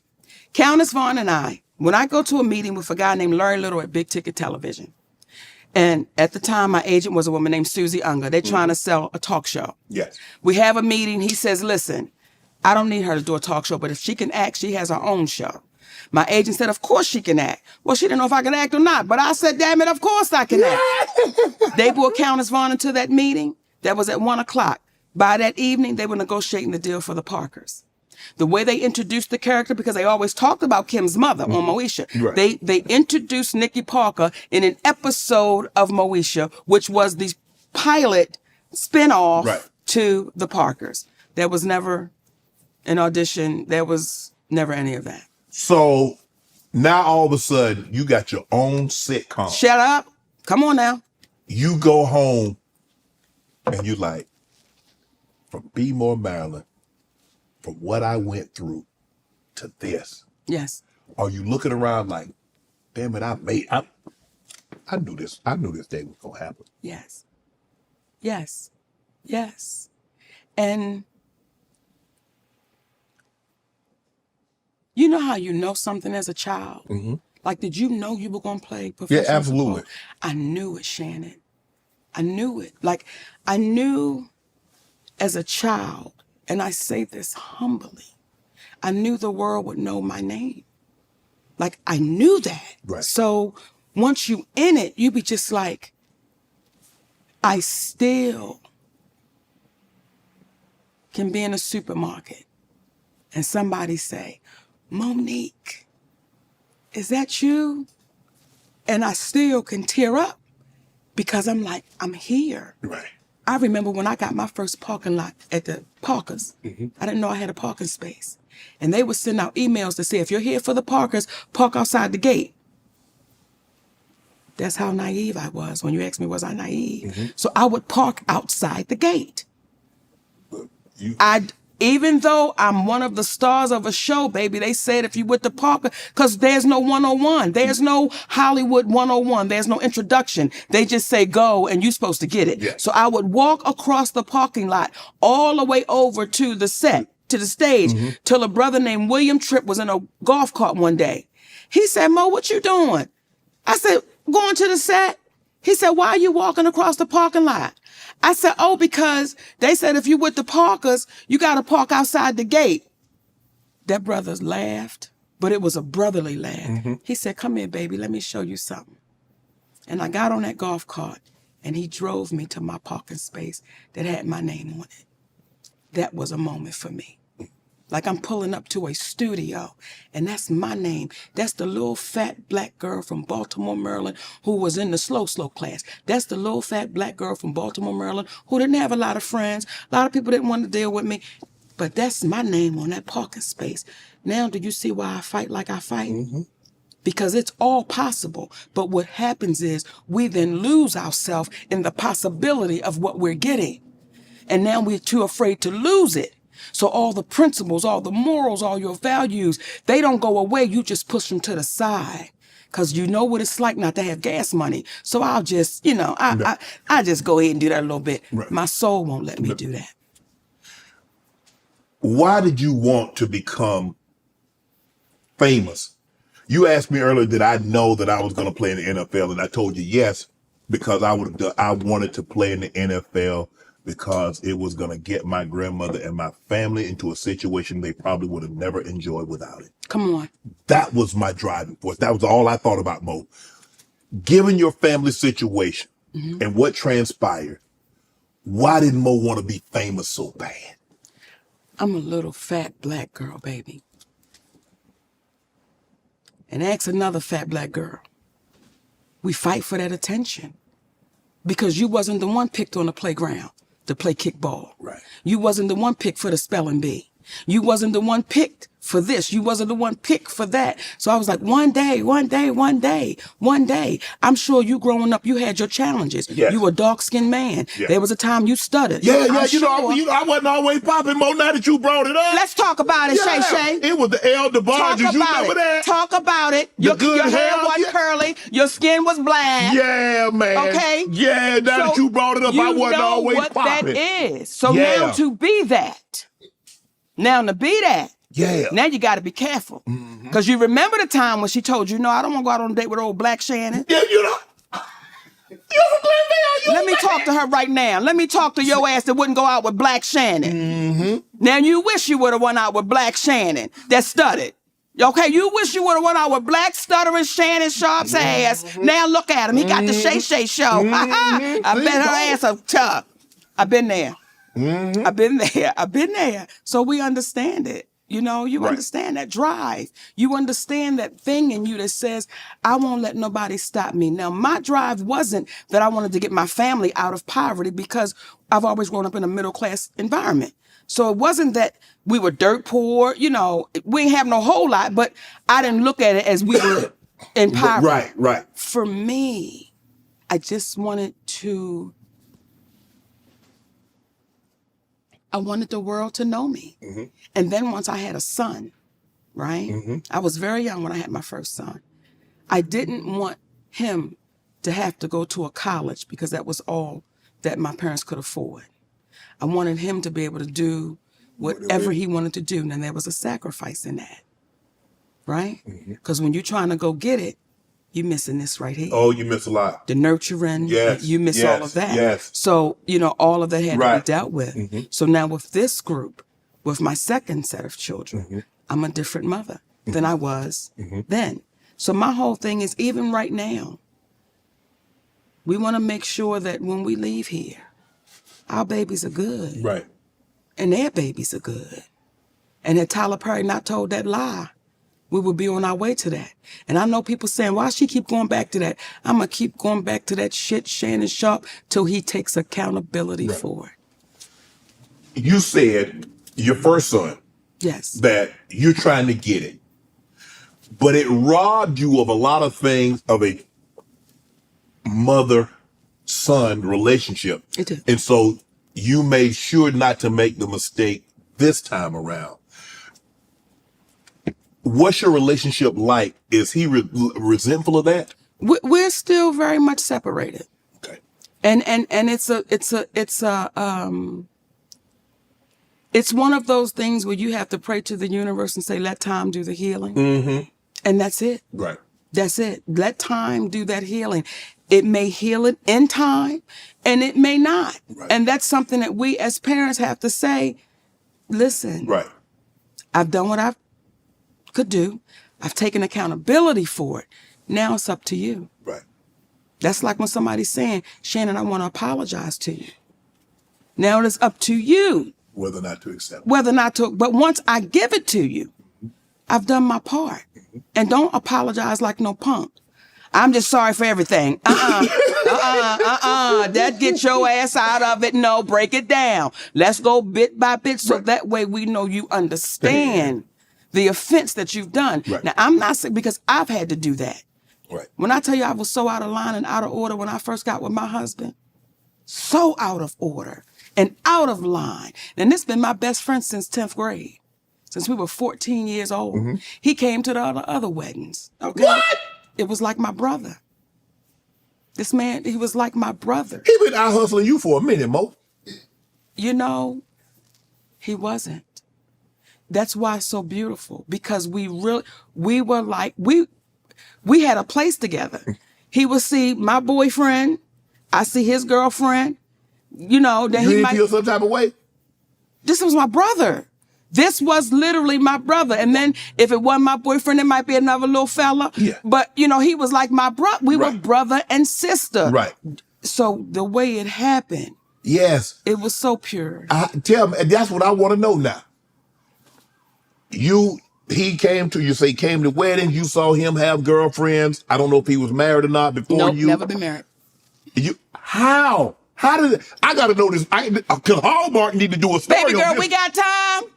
We got time. We good on time. Absolutely. I want you to say that again, and I don't want Hallmark, but okay, because this story is spicy, and I don't know if Hallmark can handle the spice of the story. So we've always been like brother and sister, right?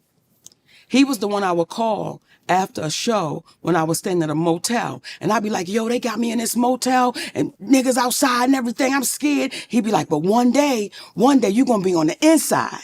This is the same guy that we was going to the, like our little farmer's market in Baltimore. And I had a comedy club called Monique's in Baltimore. And the girl had on a Monique's t-shirt.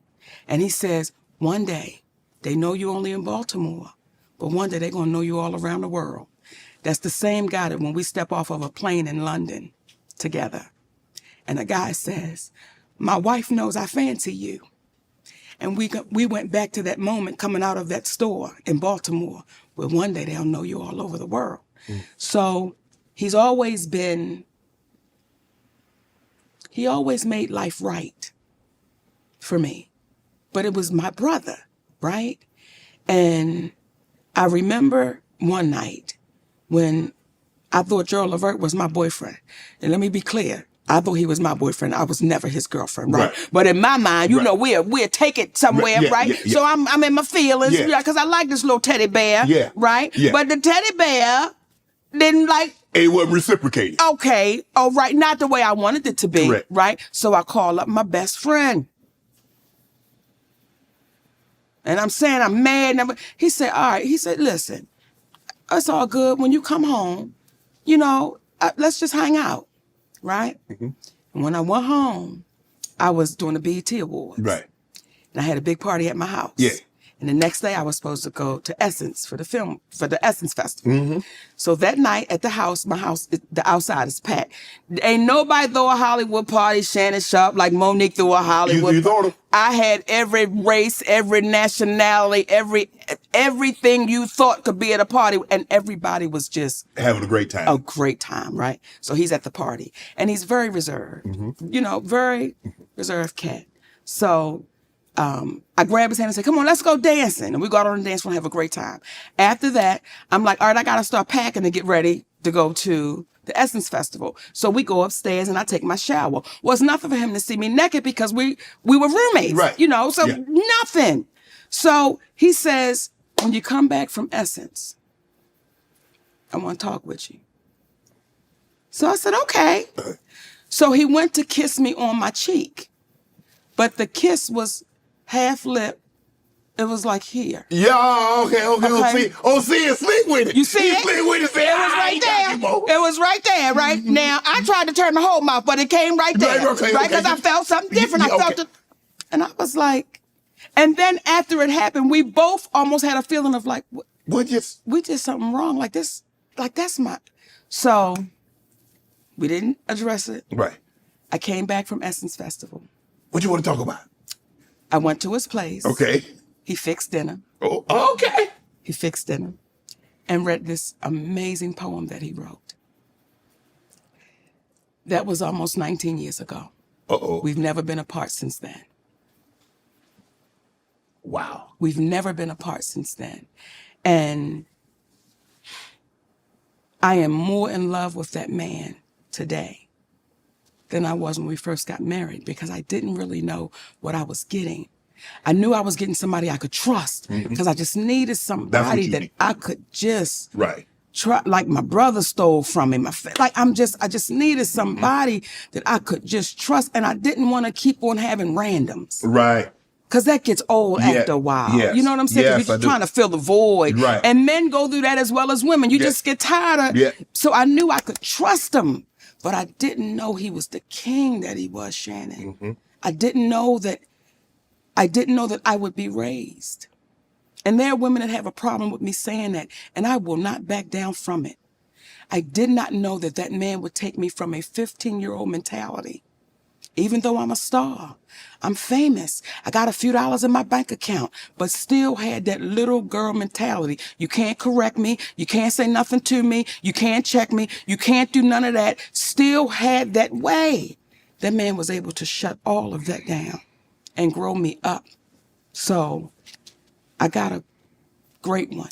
I won't even say a good one, I got a great one. You got a great one. Yeah. You got a lover, a best friend, a manager, a husband, a confidant. Yes. A protector. Yeah. You're saying it And it seems like people have a hard time getting it, but that's exactly who Sidney Hicks is. He's all of those things. When the Queens of Comedy, was that because I was some more Adele Givens, Miss Laura? Tell me about the Queens of Comedy. We hear about the Kings of Comedy all the time, and it was great. Yeah. You. I was not an original queen of comedy. Mm-hmm. And when I came on, right, I was so honored to be in the presence of 3 of the greatest female comedians to ever do it. Mm-hmm. And when I tell you hands down, them sisters are incredible because they've paved ways for people. And when we got together, Shannon, it was nonstop history making because we were selling out in ways that were unheard of, right? And I can remember our first show, because I was not initially the headliner of the Queens of Comedy. Some more was. And I remember our first show, and this is why I appreciate her, because she knows a great show. Like, you have some comedians that feel like, you can't follow me. I tore the stage down and it's over and you can't. And I felt that way one time in my life, and that was with D.L. Hughley, right? But she was the headliner of the show. And we were in Atlanta. And it was one of those shows where the basket for me was this big. Like, I don't care what I said, it was just, right? Samore is one of the funniest. It's just our energies are different. I'm liable to run across the stage. Just the energy is different. And that night, the energy was just different. It was not that she was less funny. Just the energy was different. And this is why I love that sister. She walked off the stage that night after she closed the show. She walked by me and she said, "You headline from now on." And she kept walking. We never discussed it. It takes, for me, a person saying, "We want a great show." We just want a great show. And that's what that was. Miss Laura taught me how to warm up food on a damn iron with a towel. She said, "Bitch, I've been to prison. We don't have no microwave and we're going to eat these buffalo wings. Flip that iron over and wrap that Reynolds wrap up and cover it with that towel." Baby, them buffalo wings were so damn good. But did we get treated fairly? Hell to the no. No, we did not. There were times on that Queens of Comedy tour that I had to, even on that tour, I had to say some things because it wasn't fair. And the way we were being treated, it was not fair. There were times when money wasn't right.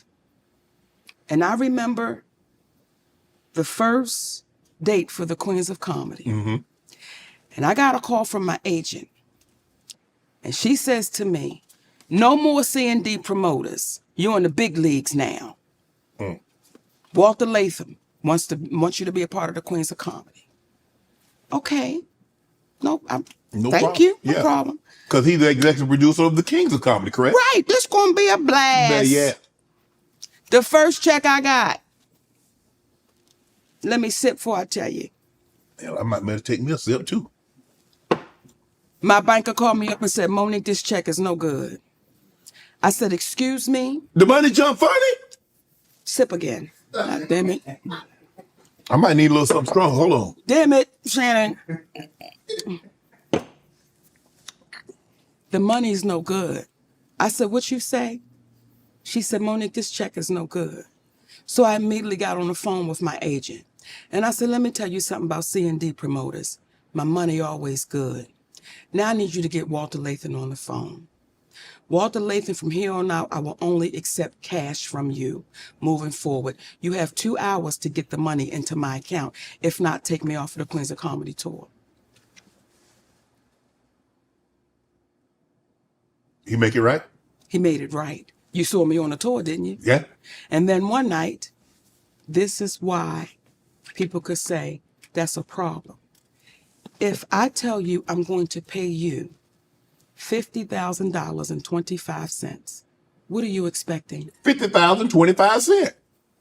So one night they tried to give me what was not all of it.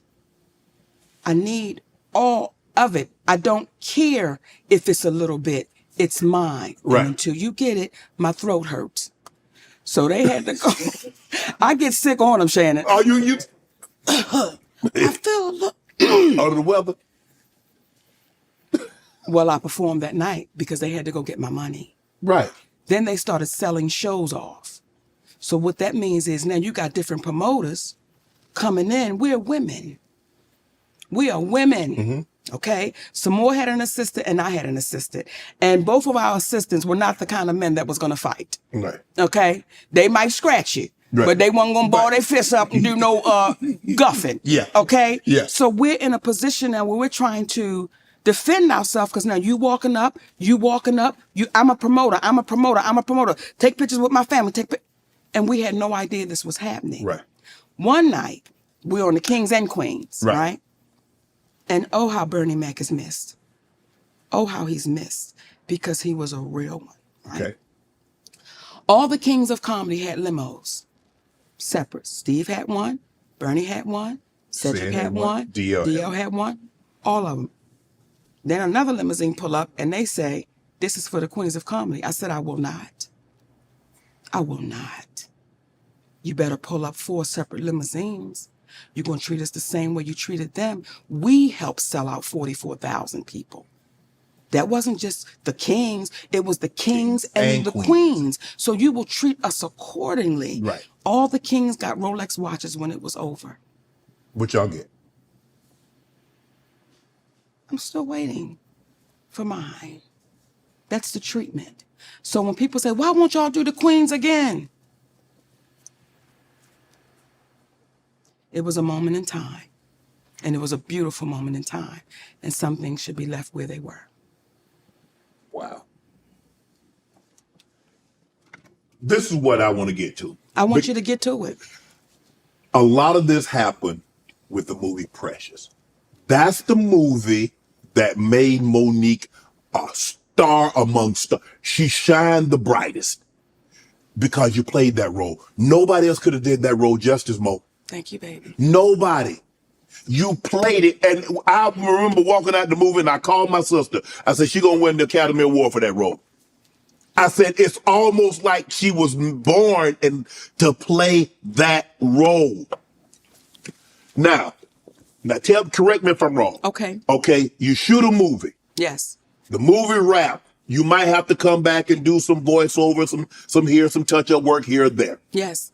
That's already scripted into the contract. Now, the promotion aspect of the contract. What were you contracted to do? Because that seems to be where the conflict seems to come in. Yes. Because you like, okay, so tell the people that's going to watch this and listen to this, what was Monique contractually obligated to do as far as the promotional aspect of Precious? I was contractually obligated to promote the movie Precious under Lee Daniels Productions. Okay. I promoted Precious under Lee Daniels Productions.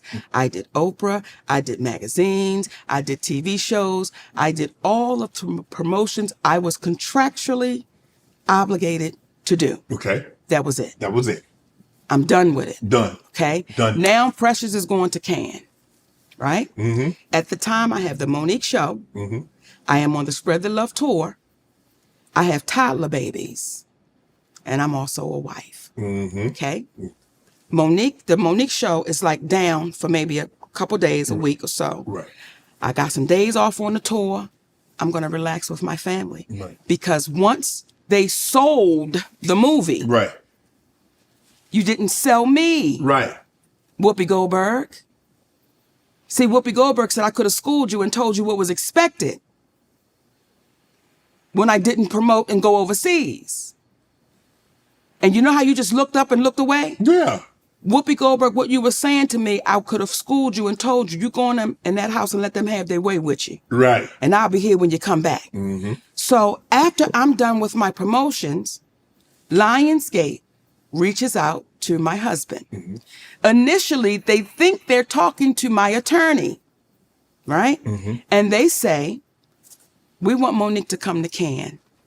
She promoted so well in the United States. Mm-hmm. We want her to go international and promote the movie and do Cannes. Okay.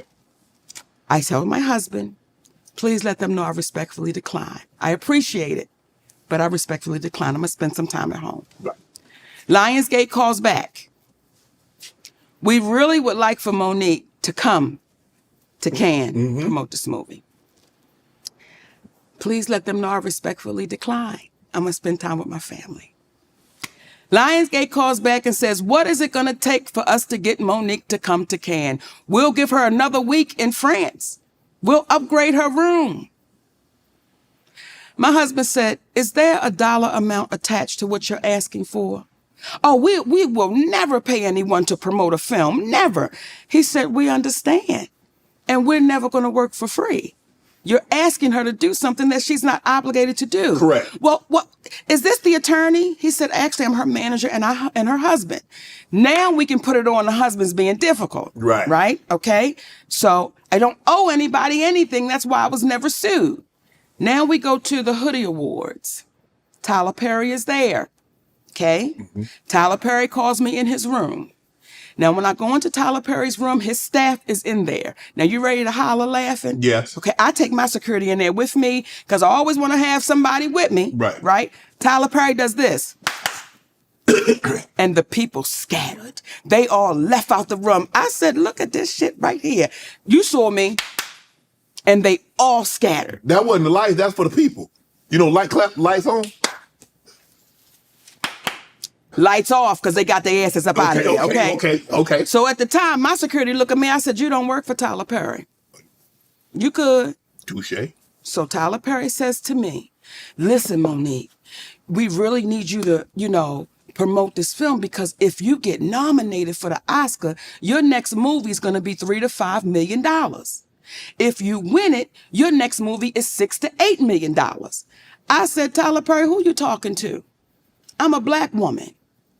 When they gonna pay that kind of money? No, I'm telling you, that's what it is. And if you just go and promote it, I said, listen, brother, you can pay me to promote it. Because at the time, now him and Oprah are producers on the film. Right. I said, you can pay me to do it. I don't care where the check come from, but y'all just gotta pay me to do it.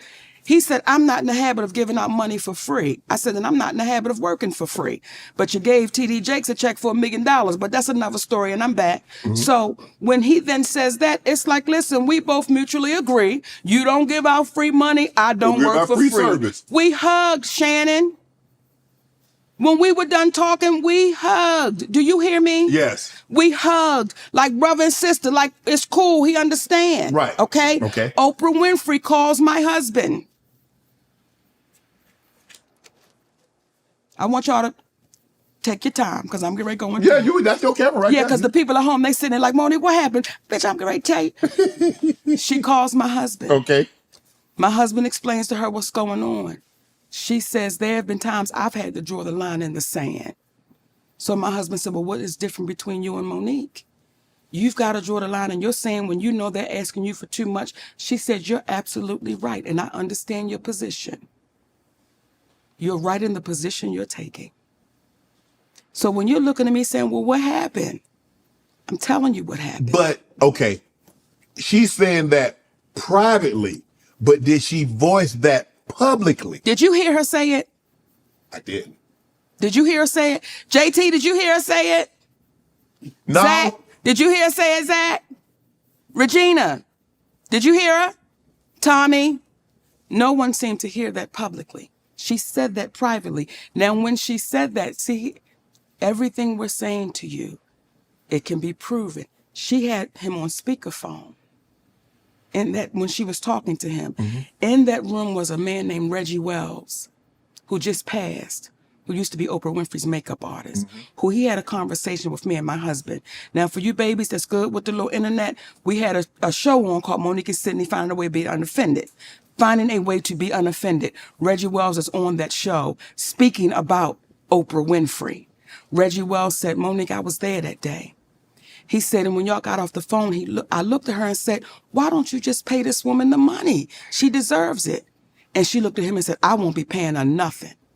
And he said, that's not right. And you know it's not right. Now, that man shared that on that show. So I'm not saying nothing that hasn't been shared. So you have people that will say things in private, but won't do it publicly.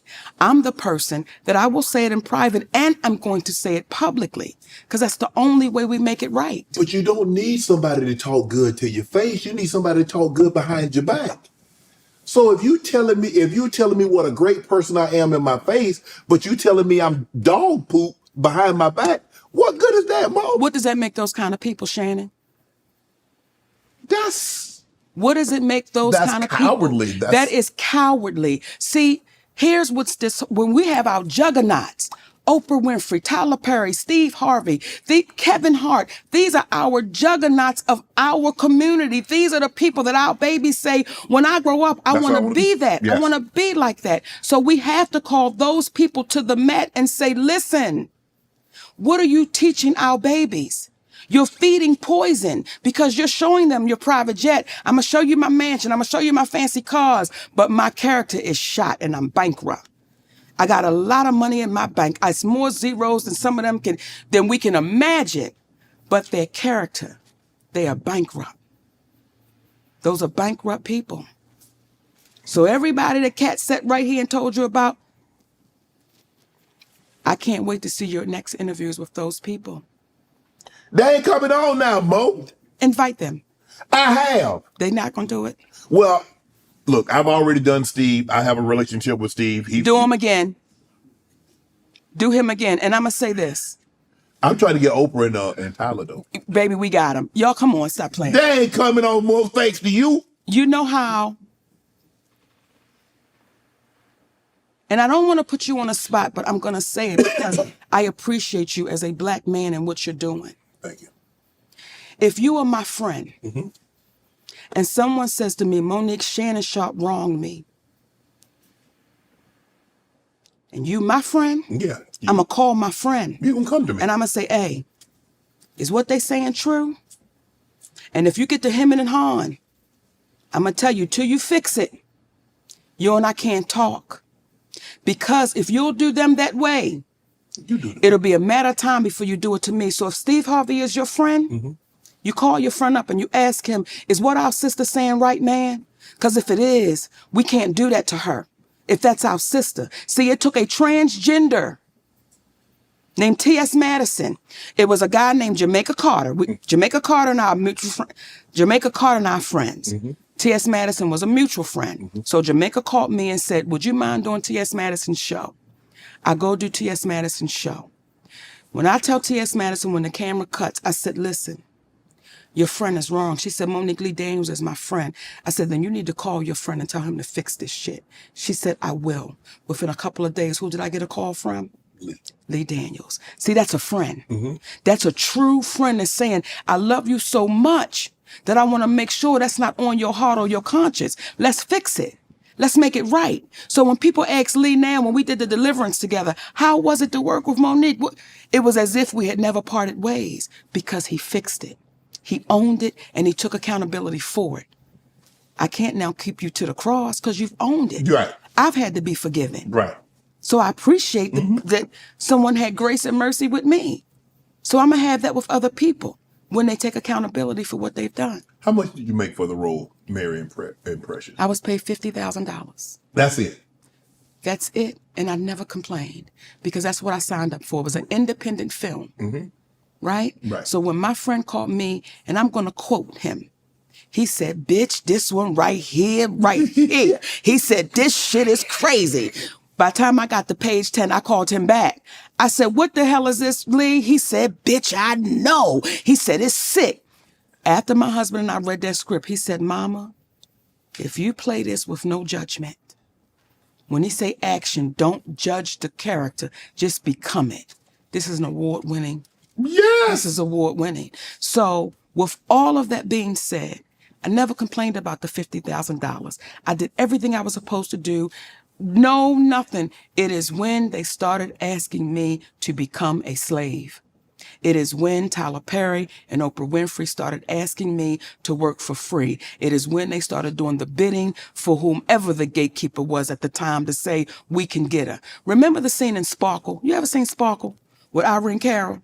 Yeah. And I Philip remember Michael thinking, Thomas. Yeah. Remember when they was in the car because the Jew man was trying to get him to sign over that contract? And he kept shaking his head like, you will not get me to turn my back on this woman. Right. That's what this is. We ain't turning our back. My husband ain't turning his back. He ain't signing up for something he know ain't right. Right. And people have a problem with that. And we got to keep speaking on it, Shannon, because the next one's coming for real. I would hate for you to have to sit another sister in this chair and she tell you the same story. So, considering you won the Oscar, normally when you win the Oscar, not saying you're gonna win another or get Oscar-worthy scripts, but there's normally a run where you in 2-3 films. Now, Monique, that 50,000 is 500 or 1 million or 2 million. You feel that you were blackballed from that point, and Monique did not make the money what she should have been compensated for future roles. Let's tie it all back in. Okay. You have a man that says, I lied on you. Yes. I put a rumor out there on Yeah. you. And I said I was going to apologize. But then you have another man that comes back when I'm offered Empire and says, Mo, they said you're difficult to work with. You're going to be a problem. Where would they get that from? Well, somebody that's as powerful as Tyler. Okay. So now I'm scratched from that. Yeah. Right? Now when it comes to movies, I'm a difficult person to work with.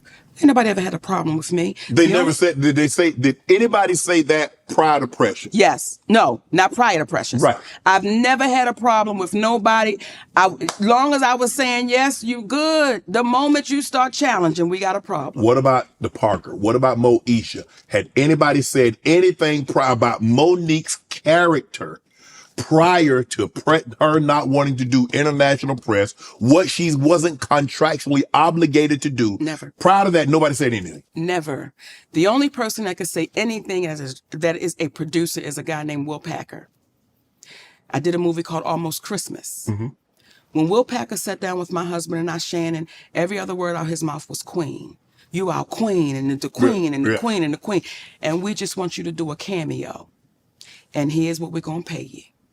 My husband said, Will, that does not cover Monique doing promotions. That covers none of that, brother. This is just for the cameo, okay? Yeah. The director was David Talbert. My husband and David Talbert were college roommates. They were across the hall from one another. Right. In the script, I was that quick because it's a cameo. Right. Okay? Yeah. So 99% of the things you heard Aunt May say, it was Monique, it was me ad-libbing. Yeah. Okay? Because it's a cameo. Right. When we had a meeting with Will Packer says, if you do this for me, I'll give you a 3-picture deal and a sitcom. Now we have all of this in writing. It's all in writing. What were you needing to do? A press? You gonna need to do press for it? You gonna need to promote it, or just do the cameo? Just do the cameo. Okay. That is what was agreed upon. We were going to do a cameo for the amount of money that he said they were going to pay. No problem. Well, what they did was they kept spreading it out. They kept spreading this character out. We want you in this scene and that scene and this scene. But that ain't no cameo. Cameo is okay. Okay. David Talbot is our friend. We don't want to make this bad for David Talbot, so we said, okay, no problem. Now let's talk about the treatment. While we're on that set of Almost Christmas, there were a few things that was happening that I took issue with. Will Packer is a producer. He came on that set and tried to give us a direction while the director was standing right there. I said, Will Packer, I will not allow you to do that. You would never do that to Steven Spielberg. You would never do that to a white director. You as a producer going to just walk in and give a direction, so I will not take direction from you. If you have something you want to give to me, you give it to the director. And you have the director to give it to me. You are disrespectful to him. Now, I had a meeting in David Talbot's trailer with Will Packer, David Talbot, and the first AD because they were being disrespectful to this black man. And I was not going to allow that to happen. Okay. I had a conversation with the first AD and I pulled him outside. I said, listen, brother, when it's your turn, I won't let nobody do it to you. But what I'm not going to do is stand by and watch you give a direction after the director gives us a direction. It confuses the cast and it's disrespectful. And to that black man's credit, his eyes filled up with water and he said, I appreciate you for having this conversation with me. Okay? So Will Packer and I are now at odds because I'm seeing how this brother's acting. I'm in my trailer. My assistant at the time, her name was Robin, right? Robin is in her 50s. She's in my trailer with her shoes off. She's on the computer. Will Packer's friend, or I'm not sure what title to give her, okay? She comes into the trailer. Now, in this trailer, it is me, my hairstylist, makeup artist, and my assistant. This young lady, who we're all old enough to be her mother, she comes and looks at my assistant and said, "What's your shoes doing off?" You in your trailer, why do you care? I said, "Excuse me, you're out of order. You don't come in here questioning nobody in my trailer." As a matter of fact, and her energy was not that of, "I'm playing." It was, I said, "As a matter of fact, I need you to go get Will, because I'm not even going to have this conversation with you. I'm going to talk to your boss." When Will Packer comes into that trailer for us to talk, do you know what that man says to me and my hairstylist and my makeup artist and my assistant? "I am the head nigga in charge. Everything stops with me." I said, "Well, I want to let you know this, Will. You're going to hear that you're the head nigga in charge from me as many times as I can tell people that's what you said." I said, "And furthermore, you need to check your assistant, because this is my space. We weren't in your trailer with our shoes off. We're in my space with our shoes off." But why would he come to you with that type of energy? What led him to say that when all you asked his assistant to do was to go get him because she's questioning why That's a people good in one. your trailer have the shoes? That's a good one, because what I said to him was, "Who do we need to talk to? This young lady can't be up in here like that." And that's when he became the head nigga in charge. And then I said, "Who are you the head nigga in charge of? We have Danny Glover on this set. We have a legend and an icon. Are you the head nigga in charge of him? Are you the head nigga in charge of Kimberly Elise? Are you the head nigga in charge of Gabrielle Union? Are you the head nigga in charge of JB Smooth? Who are you the head nigga in charge of?" So he tried to laugh it and joke it. I said, I don't play that way, brother. I said, "The food is bad. Like, what we doing here?" The food was slop. So when they say they didn't have any food, the food we had, nobody ever ate that food, because it was just like you can feed them anything. Now here's where it gets even better. Remember how Taraji said the trailers were infested? Yes. Our trailers blew up. They blew up. Now, whenever this airs, I'm going to post the trailers blowing up so that people can see. Right. But they blew up. And if any of us were in those trailers, we would have been gone. Right. The trailers blew up. Now, when I was smelling the gas, we went to the brothers that was hooking up the trailers, and we said, "Hey, we smell gas." They said, "Mo, we let him know," talking about the head nigga in charge. "We let him know." He just said, "Okay," and walked away. I said, "He what?" He just said, "Okay," and walked away. The trailers blew up. Did Will Packer reach out to anybody? I can't say. He didn't reach out to me and say, "Hey, is everything okay? Did you lose anything is everything good?" The only thing they wanted to know from me was, where was Aunt May's wigs? Huh? Where are those wigs? Nobody asked, not the studio, not Will Packer, not nobody. Wow. Said, "Are you good? Did you lose anything?" Right. I said, "The wigs blew up in the explosion." Right. So to understand what we have to deal with, and to understand most people are too afraid to say it out loud, that we are being mistreated.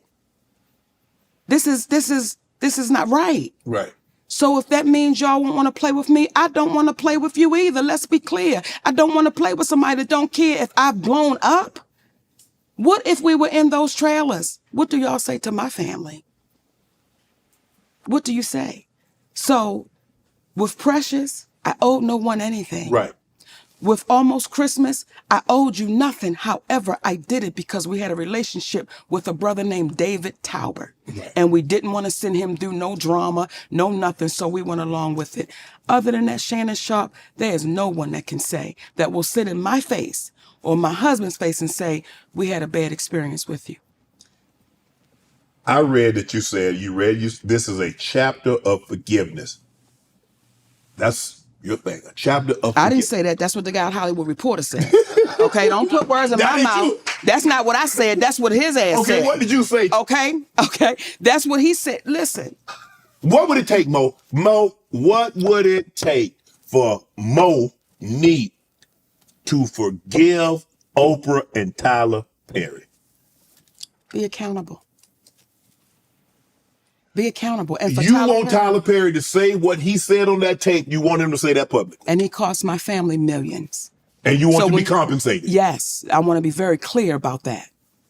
If someone cost you millions, do you want that back? Absolutely. So I'm no different than you. Right. Especially when I've done nothing wrong. Right. Especially when you've admitted that you've lied. Okay. Especially when you've admitted that you started a rumor. Yes, you need to compensate me and my family. For Oprah. For Oprah Winfrey, you owe me an apology. See, Shannon, Oprah and I had a private conversation about our mothers. Mm-hmm. This is the part people don't know. Right. I shared with that woman what me and my mother were going through. Now, my mother's no longer here, right? Right. And I shared with Oprah Winfrey what we were going through and how I felt. And I was, you trying to balance it out because it's your mother. 'Cause still And your I mom. shared that with you. And I shared with her my family and what the dynamic was. And you don't tell me you're going to have my goddamn parents.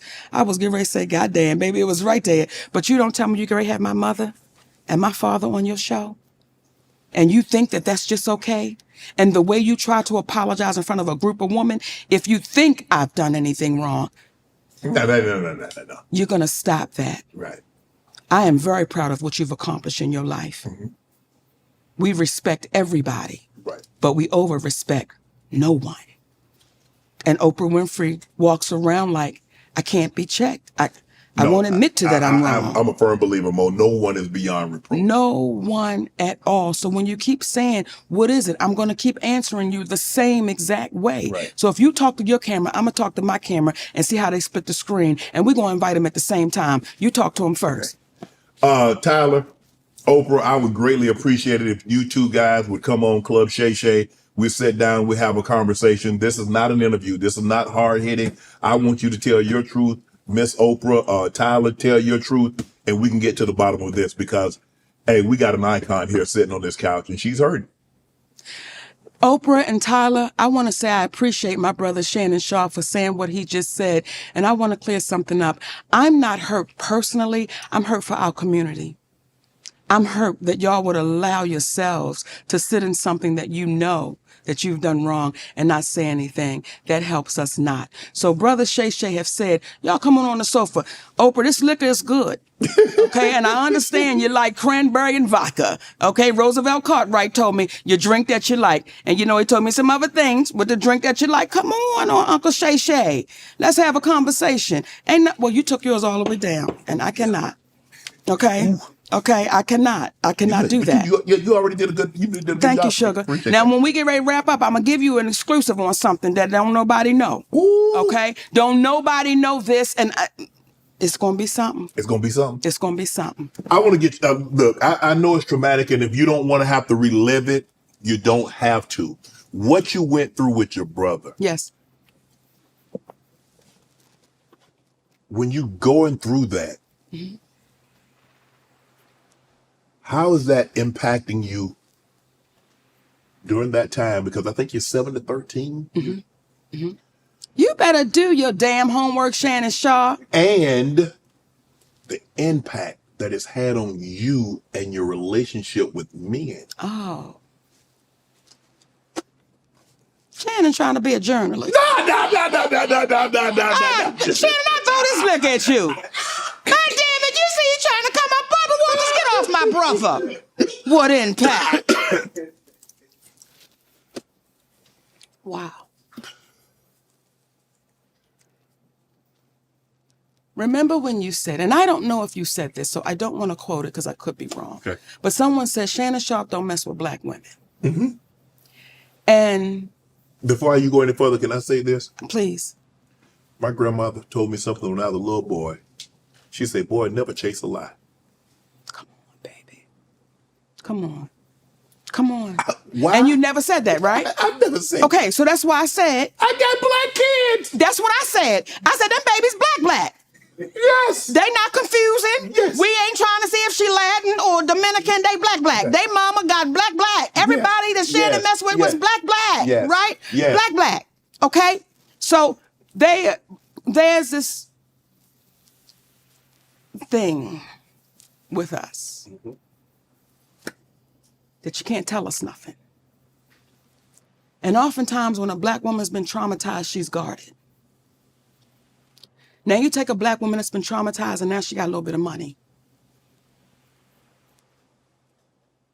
And you take black men, some of them, that is impressed with the money. So I can say to you what I want to. Not being totally disrespectful, but you know who's running this. Yeah. You know how we do this. I've always had an aggressive personality. Yes. I have always jumped with, if I think you trying to violate. So to say what did that do to me, it made me like this. And it made me say, I'll get you before you can get me. Because I know what it's like to not be in control of what you're taking from me. Right. I know what it's like to be in a position where there's nothing I can do, right? So when it came to men, baby, listen, I had my share, okay? I'm not saying I was no whore, but I was close. Hey, come on now, Shannon, get back to me. Now get back to me and call me later. Call me later, Shannon. Call me later, baby. Come Lord have mercy. because you a football player with a lot of money. When you go into a city and you was in your prime, Yeah. you had your pick. It's no different for a woman. When I went to a city, everybody wanted to be Professor Ogilvy. Hey, and I would pick him. Okay, you look like you could be. But see, here's the thing. Now, Mo, all of a sudden, you being this fat black woman, it ain't a problem. Because I remember you said it was Well, a let me stigma say at this. first. It wasn't never a problem with me being a fat black woman because real black men, they like them in all shapes and sizes, all complexions. It is these new Negroes that get into she gotta be this way, she gotta be that way. But real black men, if you can bake a pound cake naked, what y'all talking about? What you talking about? But what it did though was, and this is why I feel the way I feel about my husband. Okay. I remember him saying to me one night, because when we first got together, I was a handful, Shannon. And that's when I was really sick in the way that I thought. Right. And he said, check this out. You've used your brother molesting you as a crutch for your bad behavior. Oh. He said, and I won't allow that. He said, when you was a little girl, there was nothing you can do about it. But now as a grown woman, every choice and decision you make, it is yours. And I will not allow you to keep on saying because of my brother. Because at what point do you take accountability for you? Baby, that grew me up, and that grew my ass up that night so fast because I wanted to hear what my psychiatrist was saying to me. I understand. My husband was like, check this out. Check this out. You are in control of you. Every choice and decision you make, every one you lay down with, that was your choice. You've never come back to me and said you were raped. As a grown woman, you've never said that. So stop holding on to that crutch. Stop holding on to that victim. Because this happened to me. I'm mad for days, and I come up out of that. And when I went to the psychiatrist, right? Everything my husband said to me, the psychiatrist said to me. But he said, I needed you to go to somebody that had no dog in the fight because I didn't want you to think I was judging you. I didn't want you to think that because I know the history, I'm pointing my finger. So when I would go to that psychiatrist, Dr. Cassandra Wanzo, she's incredible. Y'all want to know about red bottom shoes? Let me tell you somebody that's going to get your mind right.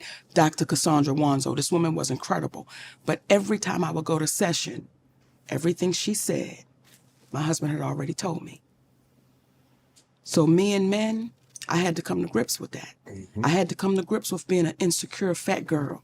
And I had to come to grips with my sister telling me, ain't no man gonna ever really want you because you fat. I had to come to grips with my father was like, listen, I'm here, but I'm really not. I had to come to grips with those things. So my way of coming to grips with those things was now I'm a boss.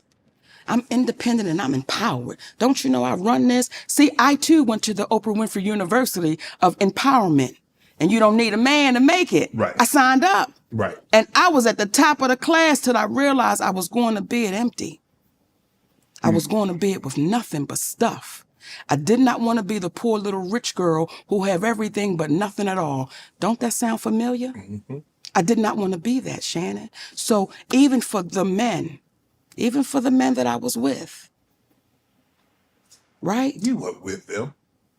I wasn't? No. Okay, talk to me, Shannon. Let that liquor use you. I wasn't with them. That was just a body for the lonely. Liquor makes shit sound good, won't it? Liquor will make you not sound like a whore. It was just a body for the lonely. Let me tell you what my husband told me, right? Because I was in tears. I'm like, I was a whore. I was crying. Because when you come to grips with it, when you realize when you realize what you've done and you got to come to grips with it, and now I'm sitting in front of the greatest person I've ever met, and I gotta say, I have been with this many. And my husband looked at me and said, Mama, you ain't no whore. You just have friendly pussy. Didn't he make it right? That's all I had was friendly pussy. So for you whores out there, That ain't what it is. friendly pussy. Right. That's what he told me, Shannon. He made it right. So did you ever have a good relationship with your father? Yes. When I was a little girl. When I was a little girl, my father could do no wrong. When I was a little girl, baby, my father would put me in that car and he would go to the cut rate store and he'd get his liquor and he'd go over Mr. Johnny's house. Now, I'm a little girl, right? He'd go over Mr. Johnny's house and him and Mr. Johnny go in the back and I could smell the reefer, but I didn't know it was reefer, right? And they smoke and they had their little drink. They come back out. I was attached to him. Mm-hmm. Me and my father started having a problem when what he was saying to me wasn't making sense. What did he say? And now I'm about 13. He was a bullshitter, but he was a good sounding bullshitter. Like, and so as a kid, you'd be like, my father know everything. But once I started growing up and I started seeing the treatment that he gave my mother, never physically abusive, but mentally, they abused one another. I won't just put it on, but once I started questioning him on just some of his decisions and choices, I became the bad person. And I went to my grandmother one time, Mimi. I talk about her in you the have a very Netflix close special, relationship with your grandmother, right? as did I. And my father, this was one incident that sent me to my grandmother, bent over crying. I was trying to get a Ford Festiva, right? It was 4 gears, okay? It was about $2, but I didn't have the $2, and I needed a co-signer, right? So I asked my father, please co-sign for me to get this Ford Festiva. And I'm going to quote him. He said, Nikki, you won't fuck up my credit. And I'm like, well, what have I ever done to make you think I would fuck up your credit? I pay my rent on time. I'm responsible. I go to work. No. The next week, not only did he co-sign for my sister, he just signed for my sister. Like he put the car in his name, right? I go to my grandmother and I'm like, Mimi, why would he do that? Like, she said, Nikki, every parent knows their weakest link. And every parent knows the one that's going to be okay. She said, you're going to be okay. At that point, I wiped my tears. And I'm glad he didn't co-sign. I'm glad I had to bust my ass to get it. I'm glad I had to figure it out. I'm glad he didn't just come and rescue it. I had to figure it out. So that's why right now when I sit here and you go through a decade of being blackballed or whatever, you're difficult and all that, it allowed me to keep standing. It allowed me not to go sit on a couch with Oprah Winfrey and say, I'm sorry for nothing I've ever done to you. That's what those lessons taught me. Stand in it and stand strong, unapologetically. You speak a lot, during this interview, you spoke a lot about curses and the trauma. How do we break that generational trauma, that curse that is in our community? What we've said from the beginning, and that's truth. It's just the truth. We get so comfortable based off of lies that the lies become the truth. I think if we just started dealing with the truth. Address it. Even when it doesn't put you in a good light.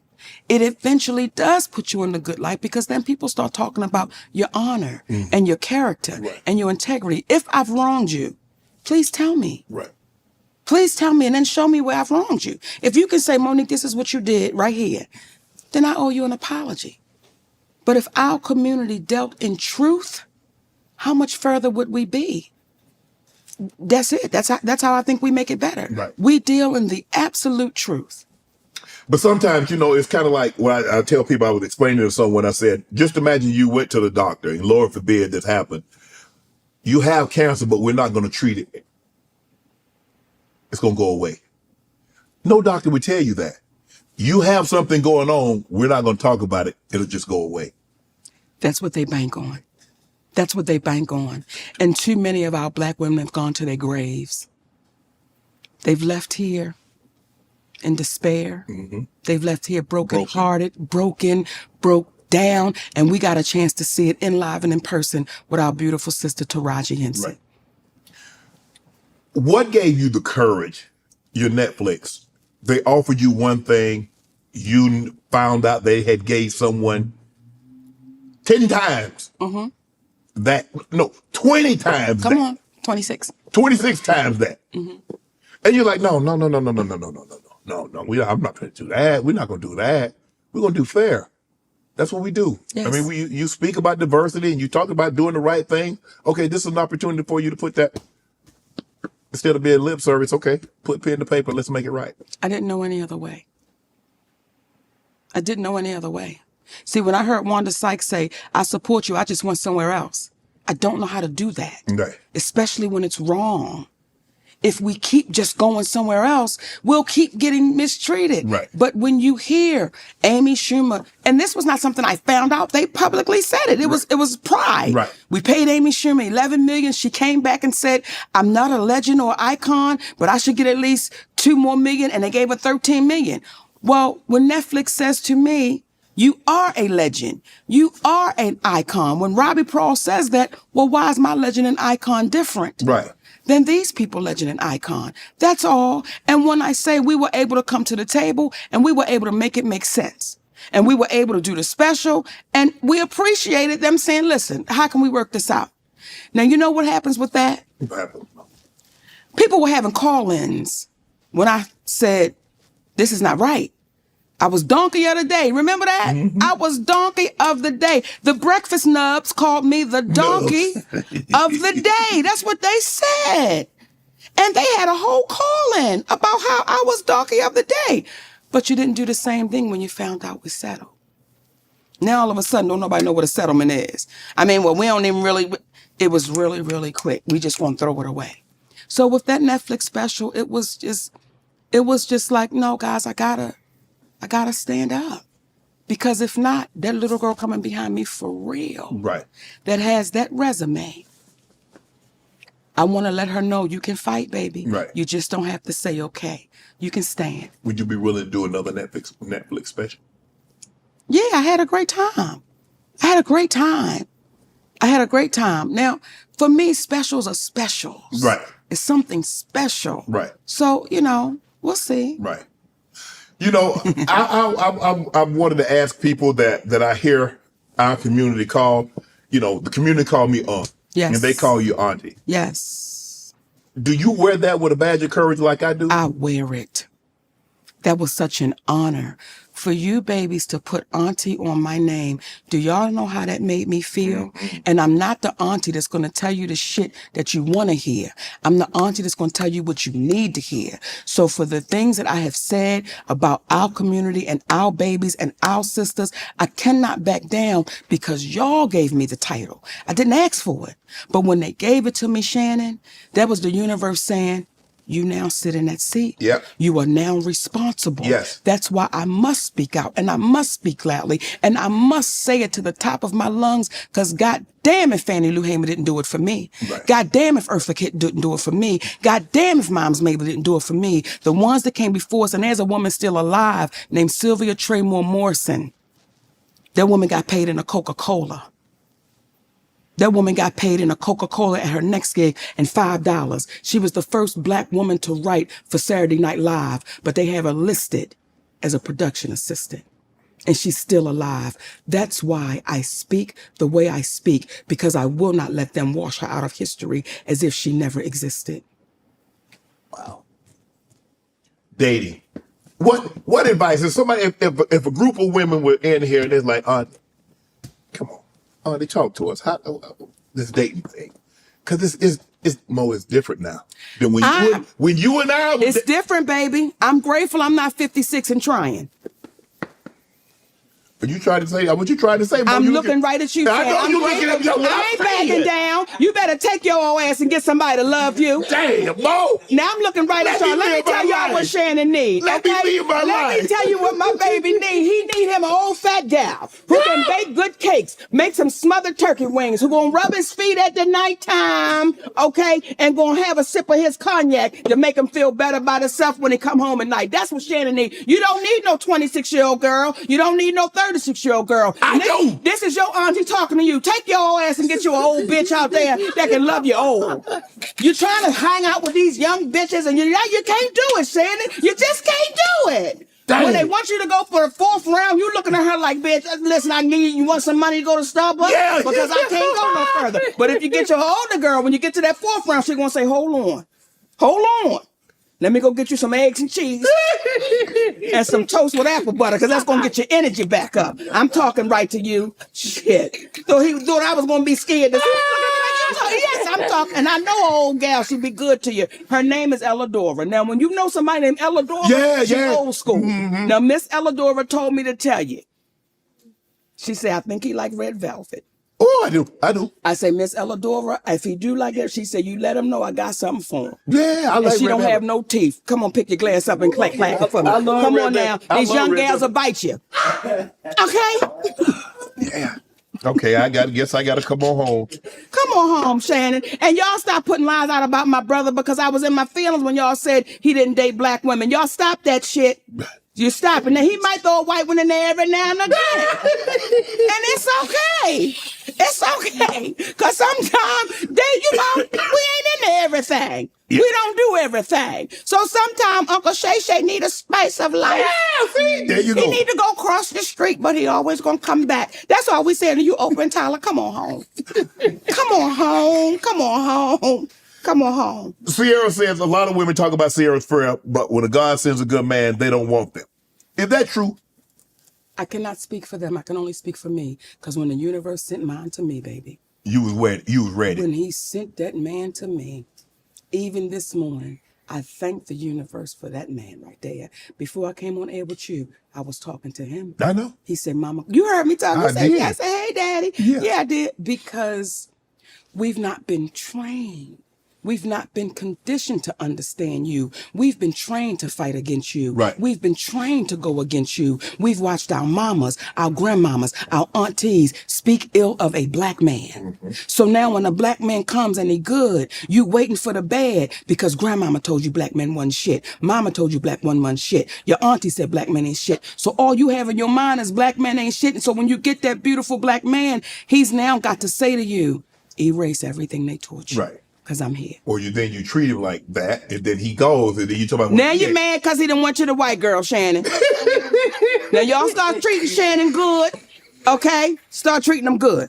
Now, Shannon, I got to catch my plane. Okay, this is the last one. Unless you want to send me back on your jet. I wish I had one, Mo. I wish I had one. But I'm going to get you out here on this one. See what y'all did? You heard what Shaq said. Shaq said, what he say? They asked Shaq, should a man open up to a woman? Shaq said no. He says, because if you do, they're going to use it against you. He said, because if I'm crying about something, they're going to say the first time they get mad, they're going to say, see, you crying because your daddy said what he said. How do you take advice from a man who has no woman? And I love Shaq. But how do you take advice from my brother that has no one? Okay. If you have that person in your life and you say, listen, I'm going through. Who else do you talk to at nighttime in your pillow talk? Who else do you share your life with? Who are you sharing with your life with, Shaq? Do you tell another man about your situation? And does he make you feel better? Like, who do you share your life with? So I don't agree with that at all. And I love my brother, but I don't agree with that. I think that makes division. Because if I got to call my girl and I talk to my husband. Right. When I heard Oprah say, and these are her words, not mine. She said, when I be stressed out and I be going through it after the show, I will come home and Gail could calm me down and put me to sleep. What you say? What's that, man? Okay, then you said it. I'm going. Nope. Oh, I'm gonna get Oprah on here. I'm gonna get Oprah on the show. But those are her words. So I believe that partnership is partnership all the way around. When I leave this earth, there is nothing my husband will not know about me, and the other way around. Did you know after your first 2 marriages you gonna get married again? Yes. Because my first 2 marriages were just marriages of, my first marriage was you just couldn't have the milk without buying the cow. Right. That was the first marriage. Right. And we were boxers. Okay. We were Friday night fights. Okay. Okay. We were it wasn't domestic violence. We was Friday night fights. Right. Okay. I took a L sometime, but sometime I didn't. Right. Okay. Okay. The second one was I couldn't afford to pay my rent. Right. And I didn't want to have a boyfriend. Right. So that's why I say this is the first time I've really been married. Right. Tell me the story that you wanted to share that nobody else knows that you was gonna share with us. Y'all ready for this? I'm ready for it. I want you to move in. That man that was sitting right here on this couch, his name is Cat Williams. Yes. Cat Williams and I have a relationship. We're fraternal twins.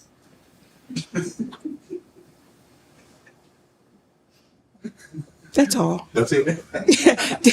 That's it. That is my twin, my spiritual, fraternal, non-biological brother. We are twins, baby. Yes, we are. That was it, and that was all.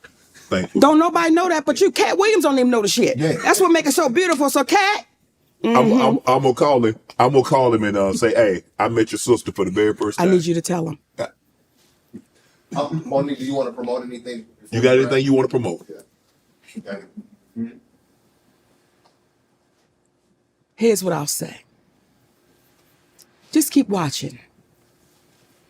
Just keep watching. I'm promoting life. Just keep watching. And I love y'all for real, my babies. Thank you for watching, Monique, ladies and gentlemen. Mo, thank you so much. I really appreciate you. All my life, been grinding all my life. Sacrifice, hustle paid the price. Want a slice, got to roll the dice, that's why. All my life, I've been grinding all my life. Look, all my life, been grinding all my life. Sacrifice, hustle paid the price. Want a slice, got to roll the dice, that's why. All my life, I've been grinding